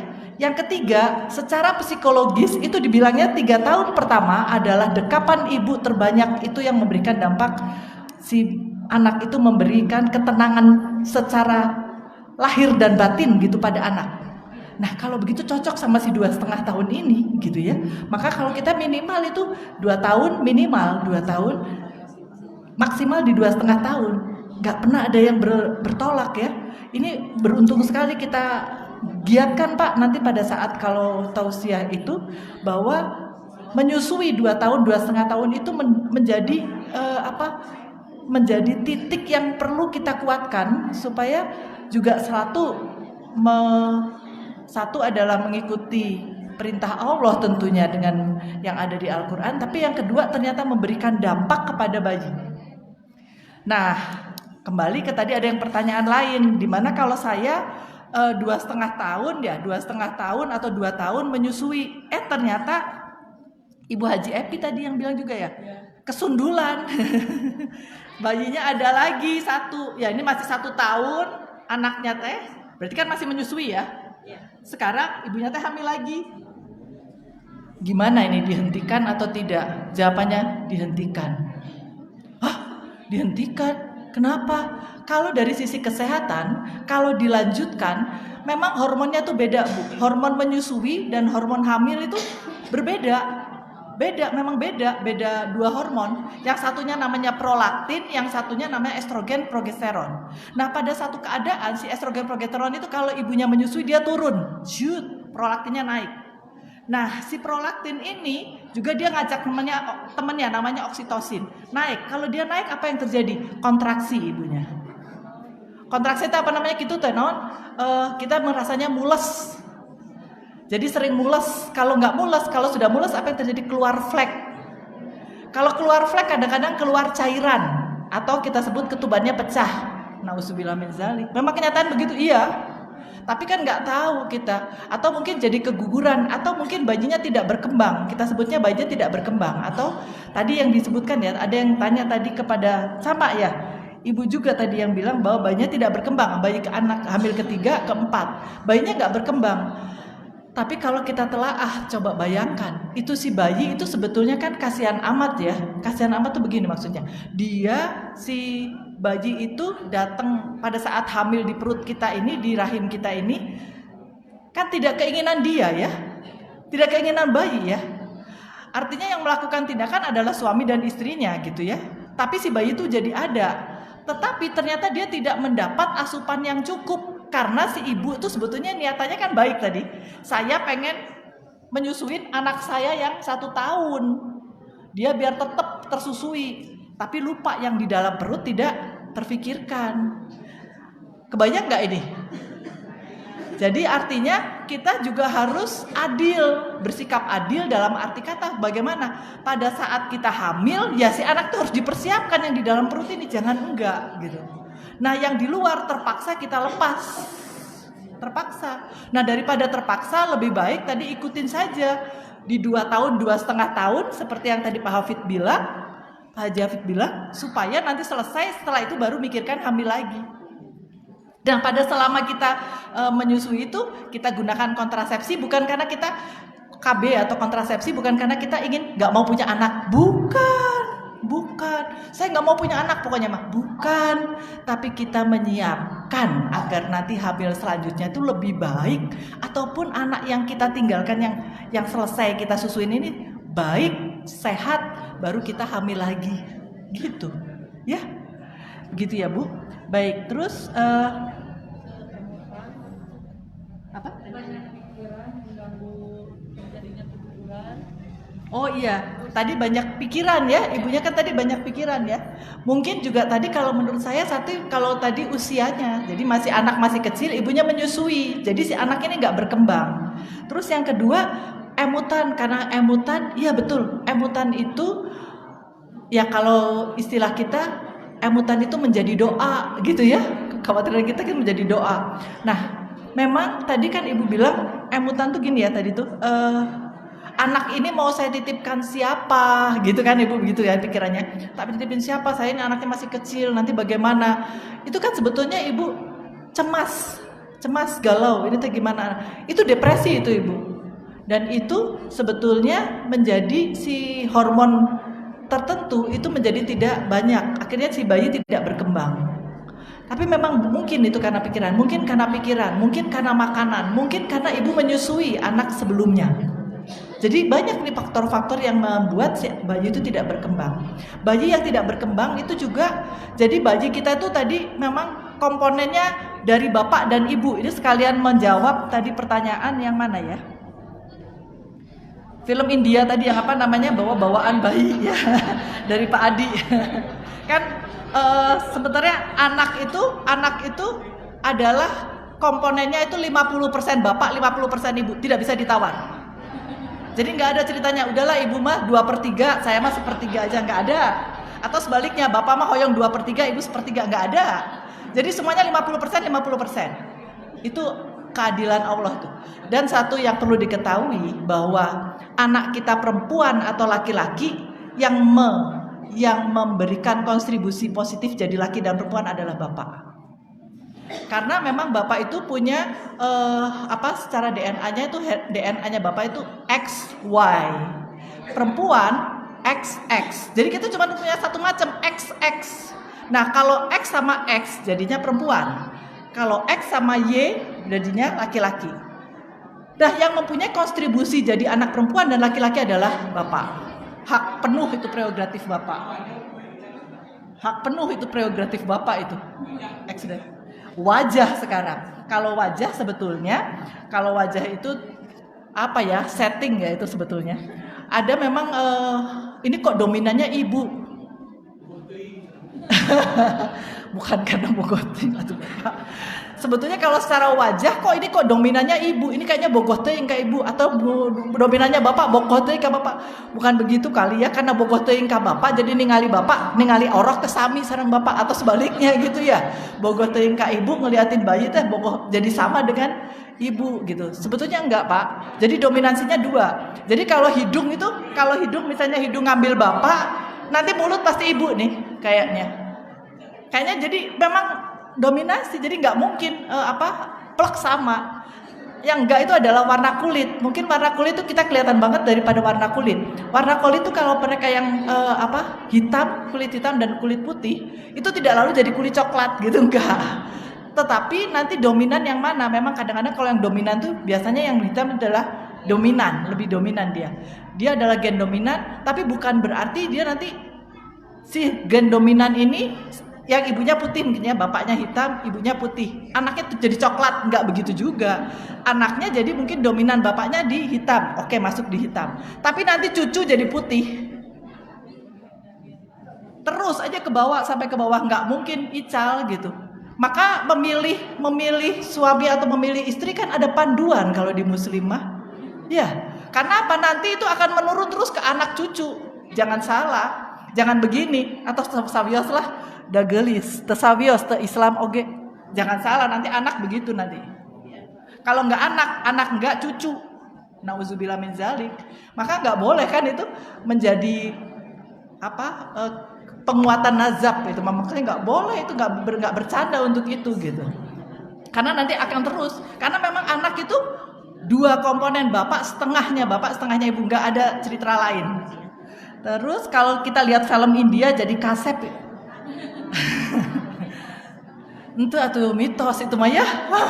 Mitos atau jangan Pak, jangan nonton film India atau nonton sana saya. Ayo nak, coba sekarang kita lihat, coba aja kita switch Jangan nonton film India, nonton misalnya bagaimana saat umroh bahagia, saat haji, lihat-lihat film-film begitu, atau lihat tausiah, insya Allah itu teh nanti jadi tanpa kita sengaja mengajari kepada anak-anak kita.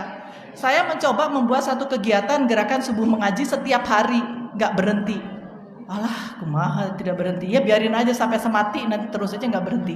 Kenapa? Karena saya pikir setiap hari kita berikan masukan itu insya Allah menjadi apa ya, kekuatan lahir batin buat yang mendengarnya terus gitu, nggak bosen, biarin aja. Memang harus begitu Pak, terus. Kalau film India pilih nanti jadi apa kita sebutnya ya, budaya India kita ambil, misalnya yang lari-lari di itu tuh jadi payung lari-lari, jangan.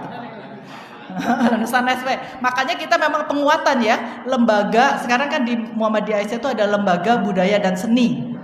Nah itu kita kuatkan, kita penguatan budaya kita, film-film tentang kehidupan musli yang memang soleh-solehah itu bagaimana kita harapkan untuk sebuah kehidupan muslim, kita kuatkan. Ayo ngedamel cerita-cerita seperti itu, film-film seperti itu. Jangan melihat film India beli lulumpatan, ya bagus nggak film India bagus, beberapa inspirasi kita masuk, tetapi juga kita harus punya kekuatan pertahanan supaya tidak hal-hal negatif kita adopt gitu atau kita ambil.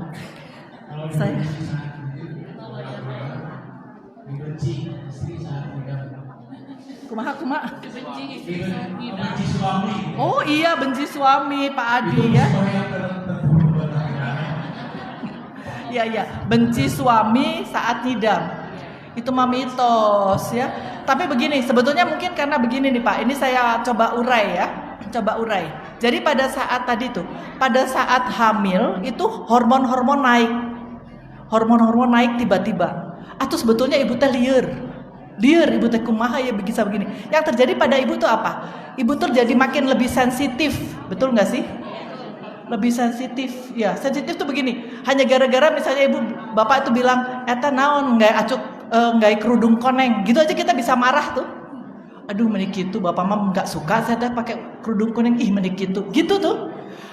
Apalagi dengan hal misalnya saja makanan nanti dia ngomongin gini, semua nggak mau makan, ya udah nggak usah makan. Wah jelek itu langsung ya, suami saya menik gitu bisa. Apa yang terjadi? Jadi sebel sama suami, jadi benci sama suami gitu. Padahal sebetulnya maksudnya bapak itu hanya ngomong biasa. Kalau tadi tidak saat hamil diomongin gitu mah biasa aja. Ya udah nggak usah makan, enak aja, sama mau makan, bapak juga mau saya makan gitu.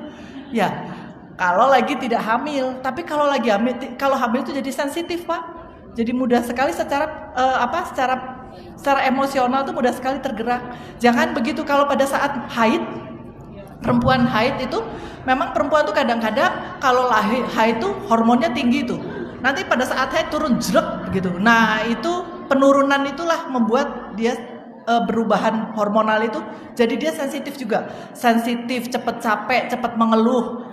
Nah, untung aja makanya kalau sering kajian-kajian begini kan nggak boleh mengeluh, bukan nggak boleh mengeluh. Sebetulnya kan kalau kita tahu bahwa ada kesulitan tuh bukan dikeluhkan, ya kan, bukan dikeluhkan tapi disyukuri. Nanti Allah berikan satu kemudahan, kan begitu.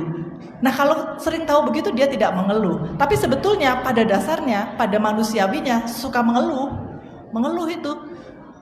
itu memang pada saat haid itu terjadi kayak gitu ya. Mungkin jadi marah-marah, nggak puguh, sensitif, diajakin ngomong sedikit jadi marah, cepet capek atau semangat terpuguh gitu, pengen ngerjain segala macam tapi capek, nanti marah-marah ke yang lain. Nah itu jadi akhirnya ke bapak. Nah akhirnya jadi pada bahasanya sebel sama suami, padahal itu mah enggak, atuh nyida mah ente atuh bapak kedananya ya. Makanya jadi sing sabar para bapak-bapak ini pada saat istri hamil, sing sabar. Bener-bener ujian itu. Ibunya dengan pola hormonal yang seperti itu, dengan keinginan yang neko-neko. Jadi jangan pengen hanya lotek aja kan, biasanya pengennya hoyong naon BMW cenah gitu. Atuh bahaya ya mah. Hoyong ka mana? Hoyong naon? Hoyong umroh pokona didabrakan bagus ya. Atuh bapak gogodek kumaha ieu nyidam hoyong umroh Pak. Ya begitulah kira-kira ya. Saya mundur tadi Pak siapa? Pak Reza sudah, tadi Pak Hafid sudah, Pak Adi. Iya Bu. Apa tadi Bu Yati yang anak pendek Cikudrat ya? Anak pendek hubungannya gimana? Jadi maksudnya Cikudratnya kumaha Bu? Oh bawaan dari lahir Tikudrat. Sudah bawaan dari lahirnya dia kok pendek gitu. Itu kan karena genetik ya? Iya faktor genetik ya. Keturunan tadi ada juga yang bertanya pada Ibu Enah. Ibu Enah. Ya Ibu Enah itu kan. Oh Ibu Ina. Ibu Ina ini kan kader ya. Alhamdulillah. Kurangnya makanan bergizi atau keturunan? Ya. Lah memang kita ini keturunan ras Mongoloid. Mongoloid itu tipenya adalah pendek. Pendek memang, lebih pendek dibanding dengan ambillah kalau yang kita lihat ke orang-orang bule, orang-orang Arab itu kan memang tinggi dia. Kalau dilihat dari secara rasnya. Jadi memang kita lebih pendek dari mereka, tapi bukan berarti pendeknya itu harus ada acuannya. Acuannya misalnya pendeknya itu seberapa? Kalau pendek yang normal itu berapa? Pada usia anak sekitar misalnya saja usia 5 tahun, dia tingginya yang pas itu berapa? Nah, gitu. Nah, tapi ada enggak? Ada yang memang kecil terus, dia pendek terus, nggak bisa berkembang. Mungkin nggak karena karena genetik tadi, karena keturunan. Coba kita lihat, bapaknya pendek nggak? Iya. Ibunya pendek nggak? Iya. Oh mungkin ya keturunan. Tapi kalau misalnya sebetulnya kalau kita manfaatkan tadi pemberian gizi yang baik, pemberian lingkungan yang baik, pola asuh yang baik, harapannya dia mungkin jadi besar lebih tinggi dari bapak dan ibunya. Kenyataannya memang begitu. Anak-anak kita tuh sekarang sudah banyak yang lebih tinggi daripada orang tuanya. Asa jarang rangkum baru datang. Iya memang begitu. Cepat sekali tingginya. Nah tapi kalau tadi Tikudrat itu memang nggak ada yang begitu. Tetapi Tikudrat itu sebetulnya bisa kita perbaiki, ya. Nah mungkin saja yaitu tadi hamil anak ke-1, kedua, anak ke-1, kedua mah masih kita makan segala lupa, masih mau memperhatikan anak. Pada hamil ketiga anak ini masih kecil, jadi kita sibuk mikirin si anak yang kedua, anak yang ketiga yang hamil tidak terfikirkan, jadi dia lebih kecil, kita bilang Tikudrat. Ya padahal enggak ya, karena tadi mungkin salah satunya dari gizi. Tapi tetap saja kita tidak bisa menampik bahwa faktor keturunan itu ada, gitu ya, ada. Tadi satu lagi ngawayahan itu kumaha? 7 hari baru 7 hari. Oh iya dikasih. Oh iya ngawayahan katanya masih 7 hari dikasih makanan. Padahal kan harusnya 6 bulan baru dimakan tambahan ASI. Kalau ngawayahan gimana? Ngawayahan itu sebetulnya mengenalkan makanan maksudnya. Tapi jangan begini. Ibu misalnya punten ya makan kacang nyom kasihkan ke anak cerup gitu ya jangan, itu anaknya muntah itu ya. Maksudnya kalau gitu caranya adalah saya makan kacang nyam kasihkan ludahnya saja, tunjukkan kasihkan ke anaknya supaya anak itu ngerasain oh gini rasanya kacang gitu. Iya jangan satu gituan pluk dimasukin semua ya enggak gitu ya. Makan jeruk misalnya ibu makan jeruk nyam kasihkan ke anaknya nih nak gitu, dilihat dirasa sama dia. Geningan rasanya begini, itu menjadi sensasi pertama. Tapi bukan lalu dikasih makanan lanjutan. Ini kudratan akhirnya 7 hari nanti dikasih makanan. Enggak kan? Hanya untuk memperkenalkan saja. Kita makan kurma nyam gitu kan. Terus rasa kurmanya itu kasihkan ke anaknya. Nah gitu. Jangan langsung dikasih kurma yang dikunyah tuh kasihin ke anak. Muntah dia pasti. Nanti masalah pada pencernaannya. Ya, tapi dikenalkan. Ya memang harus dikenalkan ya. Oke, apalagi? Cukup ya, habis ya. Ya. Sudah ya Bu ya? Ada lagi? Mangga atuh sok. Oh, Bapak Ketua atau Batur pamil Bapak Ketua. Mangga. Assalamualaikum warahmatullahi wabarakatuh. Waalaikumsalam.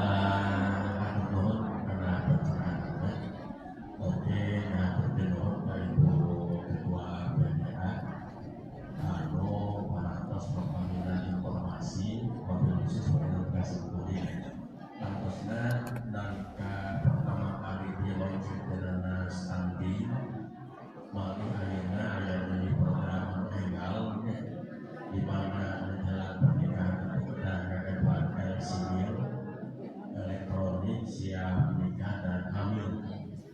itu dapat PR besar sama-sama. Oke, tugas orang sadaya dan sulit sosialisasikan program stunting, oke pendampingan wanita anu siap nikah sama siap hamil dan apa terlibat sama sendiri saya itu.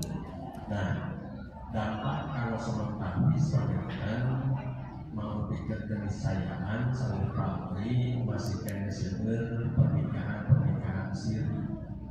Berarti itu usia dari batasi harus kawin 15 tahun kamu istri, ayah nama jantan 18 tahun. Kemudian perubahan undang-undang nomor 16 2019 ya undang-undang perubahan. Nah, lajeng oke mudah-mudahan dunia ini adalah dunia di mana wanita banyak berkarir. Jadi mau tidak mau mungkin barangkali kita sudah harus memikirkan bagaimana memberikan pelatihan pendidikan terhadap baby sister ya, yang itu disiapkan bila mana dibutuhkan oleh sebuah keluarga. Ada mungkin dokter sebetulnya objek tadi sama-sama karena pertama saya Haji Abdi ya. Bersyukurlah kalau bapak-bapak berarti barangkali dibatasi dibatasi mungkin ke 2 tahun setengah tidak tertekan ya, untuk bapak-bapak ya. Dan yang Assalamualaikum warahmatullahi wabarakatuh. Menyusui untuk bapak-bapak ya. Boleh langsung dijawab? Boleh langsung dijawab ya? Ya baiklah, ini Bapak Ketua PDM yang luar biasa ini. Ini memang alhamdulillah. Ya. Menyusui untuk bapak-bapak ya, menyusui untuk bapak-bapak ini beda sekali loh sama bayi ternyata. Khas itu. Kami itu pernah punya, kami itu betul-betul saya ada satu penelitian di mana bayi-bayi kuning, bayinya kuning. Karena kuning tidak bisa disusui, dimasukkan ke inkubator, disimpan di inkubator, terus disimpan di rumah sakit. Jadi ibunya kan tidak menyusui ya. Terus ibunya tuh susunya jadi berkurang. Kenapa? Karena nggak menyusui. Wah ini bahaya. Akhirnya apa yang terjadi? Bapaknya mencoba membantu menyusui. Kan memang wajar betul ya sebetulnya sesuai. Kalau pikir coba kalau dikenyot sama bapak jadi susunya lebih banyak nggak? Ternyata tidak. Hasilnya sangat tidak. Ternyata bapak itu hanya bisa mampu untuk mengenyot itu kurang dari 1 menit. Iya, sudah ada hormon lain yang berjalan gitu. Maksudnya hormon lain yang berjalan 1 menit itu maksudnya gini loh, karena ada hormon lain yang berjalan. Jadi udah beda cerita jadinya gitu. Nah kalau untuk anak hormonnya lain yang berjalan, jadi itu beda jalur, beda apa? Kalau 2 jalan gitu ya, satu ke kanan, satu ke kiri. Kalau bayi yang mengenyot itu hormon lain pada ibu yang keluar, beres itu selesai. Tapi kalau pada bapak yang mengisap itu ternyata hormonnya yang keluar. Jadi nggak sampai 1 menit selesai sudah. Kalau yang ibu itu maksudnya lebih 1 menit itu jadi bapaknya sudah hormonnya naik, ibunya hormonnya yang lain, sudah terjadi hal yang lain. Kalau pada kalau pada anak tidak. Anak itu menyusu 20 menit, ibunya memakin anehnya itu, ibunya endorfinnya meningkat. Apa yang terjadi? Ibunya teh bahagia pisan. Anaknya menyusu tuh ibunya bahagia. Lah, itu kan penting. Lah kalau ke bapak bahagia juga ibunya, tapi yang lain hormonnya yang naik. Jadi beda gitu ya. Itu memang jadi nggak usah khawatir. Jadi biar 2,5 tahun ya terus aja gitu ya. Aktivitas bapak mangga, aktivitas ibu mangga gitu. Jadi menyusunya memang beda cerita itu. 2 jalur. Nah, sekarang saya kembali ke elektronik siap nikah dan siap hamil. Ini ya, elektronik siap nikah, siap hamil. Ibu-ibu dan bapak, pada remaja-remaja yang hamil pada usia di atas 16 tahun, di bawah 16 atau 16 tahun, itu angka kematiannya sangat-sangat tinggi. Bukan hanya sangat tinggi tidak, tapi sangat-sangat tinggi. Lah tapi enggak juga kok, ada juga yang hamil 16 tahun tapi dia terus aja sehat. Ada kok yang begitu. Iya, itu yang kebetulan sehat. Kalau mungkin Bapak Ibu hanya ketemu sesekali ya kasus yang usia 17 tahun hamil terus meninggal, hanya sesekali mungkin taunya. Kalau saya mah hampir setiap hari ketemu kayak gitu. Jadi usia 16 tahun tiba-tiba keracunan kehamilan, tiba-tiba kejang, bablas aja. Bablas apa? Bayinya meninggal, nggak lama ibunya meninggal. Atau sebaliknya, hamil 15 tahun, pas melahirkan perdarahan nggak selesai, harus mengangkat rahim. Na'udzubillah min dzalik. Mengangkat rahim, anak 15 tahun, rahimnya diangkat. Kan berarti bagaimana nanti untuk keturunan selanjutnya? Mungkin orang lain mah nggak mikir itu, kita yang kepikiran itu. Bagaimana ini nanti untuk fungsi reproduksinya? Padahal fungsi reproduksi itu menjadi utama dalam Al-Quran. Bereproduksilah kamu, itu loh, utama loh. Reproduksi itu fungsi utama. Manusia itu fungsi utamanya adalah bereproduksilah kamu. Maka tidak heran kalau laki-laki dan perempuan saling menyayangi. Itu memang karena tugas utamanya adalah itu. Nah, kalau dia sampai diangkat rahimnya, bagaimana dia punya anak lagi? Itu kejadian sering. Atau kalau nggak gitu dia melahirkan magol, berhenti dia. Nah, kalau magol berarti harus dioperasi dengan semua permasalahannya. Nah, nanti kalau menyusui juga begitu, dia belum mau menyusui karena memang secara insting dia masih kecil. Dia nggak pengen menyusui, bukan nggak mau, bukan apa, nggak senang, tapi nggak pengen. Sehingga itulah menjadi dampak banyak masalah pada pernikahan usia muda. Maka diharapkan untuk nikahnya di 19 tahun. Nah, pada elektronik siap nikah dan siap hamil, harapannya adalah diberikan penjelasan kepada remaja-remaja bahwa nikah itu, begitu nikah, laki dan perempuan ketemu, itu kemungkinannya adalah hamil. Itu sadari gitu. Jangan nggak disadari, jangan begini. Aduh Bu, dokter saya hamil. Kenapa? Nggak sengaja. Loh, nggak sengaja dong. Ibu pakai KB? Enggak. Ya Bu, atau ibu nggak pakai KB, ada laki dan perempuan ketemu menyatu hamil. Ya gimana lagi gitu. Ya jangan begitu Bu, ayo sekarang diatur dengan cara menggunakan kontrasepsi itu tadi, bukan tidak untuk boleh hamil, tidak boleh hamil, bukan, tetapi menjaga supaya hamilnya pas sesuai yang diharapkan. Nah, pada siap nikah, siap hamil itu yang diharapkan. Jadi kalau dia nanti nikah itu dia siap bahwa nanti dia tuh akan hamil. Karena hamil dia harus mempersiapkan secara satu fisik disiapkan, mental, psikologis disiapkan, terus secara spiritual disiapkan. Nanti dia yang mengajar anaknya, jangan diabur. Nanti kamu kalau tidak pernah mengajarkan dari sejak awal bagaimana sholat, dia nggak akan pernah tahu masjid anak-anaknya. Yakinlah, percayalah sama saya. Makanya bukan berarti mengenalkan masjid itu terus dia anak-anak boleh main di masjid, tidak. Tapi ajarin dia, ayo nak ke masjid kita ngaji, ayo nak ke masjid kita mendengarkan bagaimana azan, bagaimana, itu yang kita harapkan gitu. Tapi kalau nggak pernah diajak gitu, nggak akan pernah mau. Nah, pada siap nikah itu kadang-kadang mereka nikahnya mau, tapi siap mental itu belum tentu. Karena ternyata kehamilan atau setelah nanti mendapatkan anak itu luar biasa ujiannya. Anak itu kan terhitung gini, anak itu adalah amanah sampai ke surga, betul nggak sih Bu? Amanah atau tiket sampai ke surga. Karena apa? Doa-doa anaklah yang nanti sampai akan menjunjung kita menuju jalan yang benar gitu. Maksudnya mendapatkan kita suatu posisi di surga itu dari doa-doa anak. Nah, kalau si anak itu tidak dipersiapkan, bagaimana kita bisa dapat slot surga gitu maksudnya. Dan anehnya pula, kita itu dikasih perangkat pada hati semua ibu dan bapak itu, semua apa yang dilakukan anak itu diamini, bisa ditolerir gitu.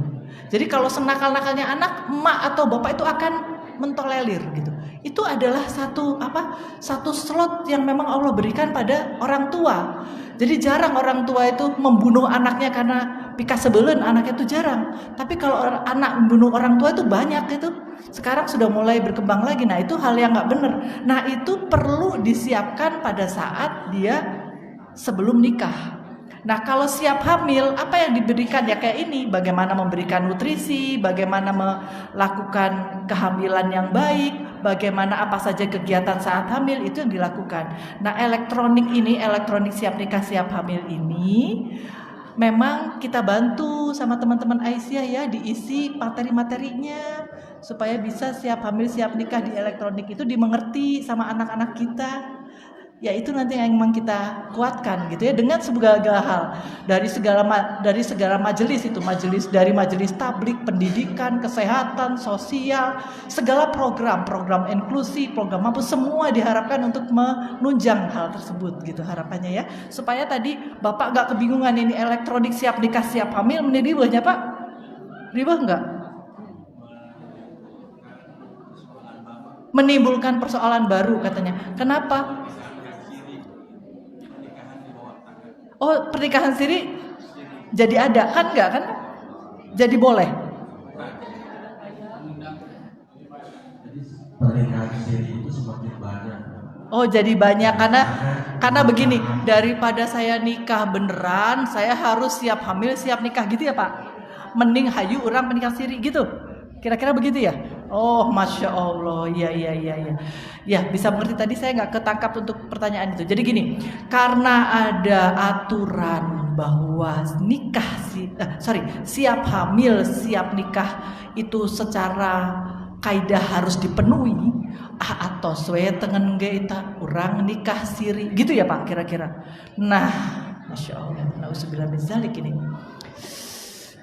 Ya, solusi nikah siri itu karena memang mungkin belum ada data terbaiknya yang kita punya Pak. Saya harus ngakui itu. Data terbaik yang kita punya itu begini. Mereka yang nikah siri itu apa dampaknya? Nah, itu belum ada. Padahal sebetulnya kalau secara global aja kelihatan dampaknya itu apa? Misalnya karena nikah siri ternyata nanti si suami ini menikah lagi, berarti harta anak-anaknya itu menjadi tidak jelas, ya kan? Nasabnya jadi tidak jelas. Nah, ini kan mungkin baru keengeh pada saat ada persoalan. Kalau belum ada persoalan, mereka dia tenang-tenang saja. Misalnya saja setelah nanti hamil, menikah dan anaknya sekian banyak, misalnya saja suaminya meninggal. Udah kehilangan itu mereka anak-anak itu terhadap hak-haknya, keluarga itu kehilangan haknya, mereka nggak ngeh gitu. Nah, ini kita belum punya data baik untuk mengungkit bahwa bagaimana supaya elektronik siap nikah siap hamil ini dipermudah sehingga mereka tidak harus nikah siri. Begitu ya Pak ya kan? Jawabannya begitu ya? Ya. Punten saya buat catatan buat PR ya Pak ya, untuk pemikiran kita bersama bagaimana caranya supaya ini ada solusinya gitu kan. Saya tahu ini elektronik siap nikah siap hamil ini sangat rumit, sehingga daripada ngiring panjang, udahlah hayu orang nikah siri gitu ya Pak ya. Terima kasih, ini menjadi catatan karena kita nanti akan coba saya lihat data yang ada di Kemenak mungkin ya, Kemenak itu berapa banyak hal itu terjadi. Nanti mungkin kita harus lihat lagi ada nggak kajian-kajiannya atau penelitiannya sehingga nanti bisa dampak sosial ini diminimalisir. Ya selain upaya yang lain ya, upaya kita. Kedua tadi sebentar, wanita berkarir lalu pelatihan baby sister itu sudah kita kuatkan ya Bu ya, pelatihan baby sister tuh ya Bu. Jadi kita mungkin memang pengen punya, kalau sekarang dulu kita mempunyai sekolah-sekolah Muhammadiyah Aisyah, sekarang kita coba nanti adalah sekolah-sekolah non formal kita sebutnya. Sekolah non formal itu untuk mereka pendamping-pendamping. Jadi baby sister, ada nanti caregiver itu untuk lansia biasanya. Itu juga dia betul-betul mengerti gitu. Jadi tidak hanya ngopeni bayi sekedar ngasih makan saja, tidak. Jadi nanti kita kasih panduan kapan dia ngasih makan, kapan dia aturannya tidak bermain dengan gadget. Jadi kalau pada ngurusin bayi nggak boleh sambil ngurusin bayi. Sebentar ya Bu ya. Cip nggak boleh begitu. aturan itu harus dikeluarkan itu. Terus juga apa saja yang harus dilakukan untuk bayi, makannya jam berapa, mandinya bagaimana pertumbuhan, dia harus ngitung berat badannya sekian. Sekarang nanti bulan depan dia nambah enggak, kalau dia nggak punya hitungan berarti dia bawa ke posyandu untuk ditimbang, dia udah diimunisasi atau belum. Kalau nah itu biasanya adalah sekolah-sekolah non formal, dan sekolah non formal itu sedang kita kuatkan, Pak. Sekolah non formal untuk baby sister, satu lagi untuk lansia atau kita sebut caregiver untuk lansia, pendamping lansia. Karena lansia itu kan juga banyak permasalahan ya, tidak hanya lansia itu sama, kita tuh nanti akan jadi lansia yang mungkin jadi seperti anak-anak lagi. Nah, ini perlu didampingi. Jangan sampai resiko sakitnya, makanan yang baik, gerak yang mana. Jangan nanti lansia diajak pingpong. Nah, jangan begitu. Karena tidak tahu. Padahal kan pingpong bagus. Ya kalau lansia mah jangan atuh ya, gitu kira-kira. Ya kira-kira begitu, Pak. Terima kasih. Tadi PR satunya yang untuk elektronik siap nikah, dan nanti penguatan sekolah non formal kita sebutnya untuk di Muhammadiyah Aisyah supaya ini makin berkembang lebih baik. Hatur nuhun Bapak. Pertanyaan Pak Ketua mah biasanya begitu masalah program ini. Baik, terima kasih. Atasnya mohon. Baik, terima kasih Ibu dan Bapak. Tampaknya waktu jualah yang memisahkan kita. Mohon maaf atas semua kekilafan dan kekurangan saya. Pasti banyak, nggak ada yang nggak banyak. Dan apabila ada kesalahan, saya juga mohon maaf. Ini ilmu yang terbatas ini, semoga bisa memberikan manfaat untuk mendampingi generasi-generasi kita menjadi lebih baik. Nasrul minallah wa fatun qarib, babasiril mukminin. Wassalamualaikum warahmatullahi wabarakatuh. Alhamdulillahirabbil alamin. Hatur nuhun. Jasa bilang saya itu Dr. Hajar yang sudah wati yang telah memaparkan materi yang begitu luar biasa bagi sadayana. Upami waktu masih hayat sebenarnya yang pertarusan, tapi waktu jualan yang bisa memisahkan kita. Mudah-mudahan ilmu yang disampaikan oleh Bu Dokter itu menjadikan ilmu yang bermanfaat untuk kita semua. Amin ya rabbal alamin. Pengumuman hasil infak spontanitas 13.700.000 dan infak harian 9.814.500. Jazakallahu khairan. Dan untuk pemateri besok insyaallah Bapak Haji Dr. Mukhlas Rawi insyaallah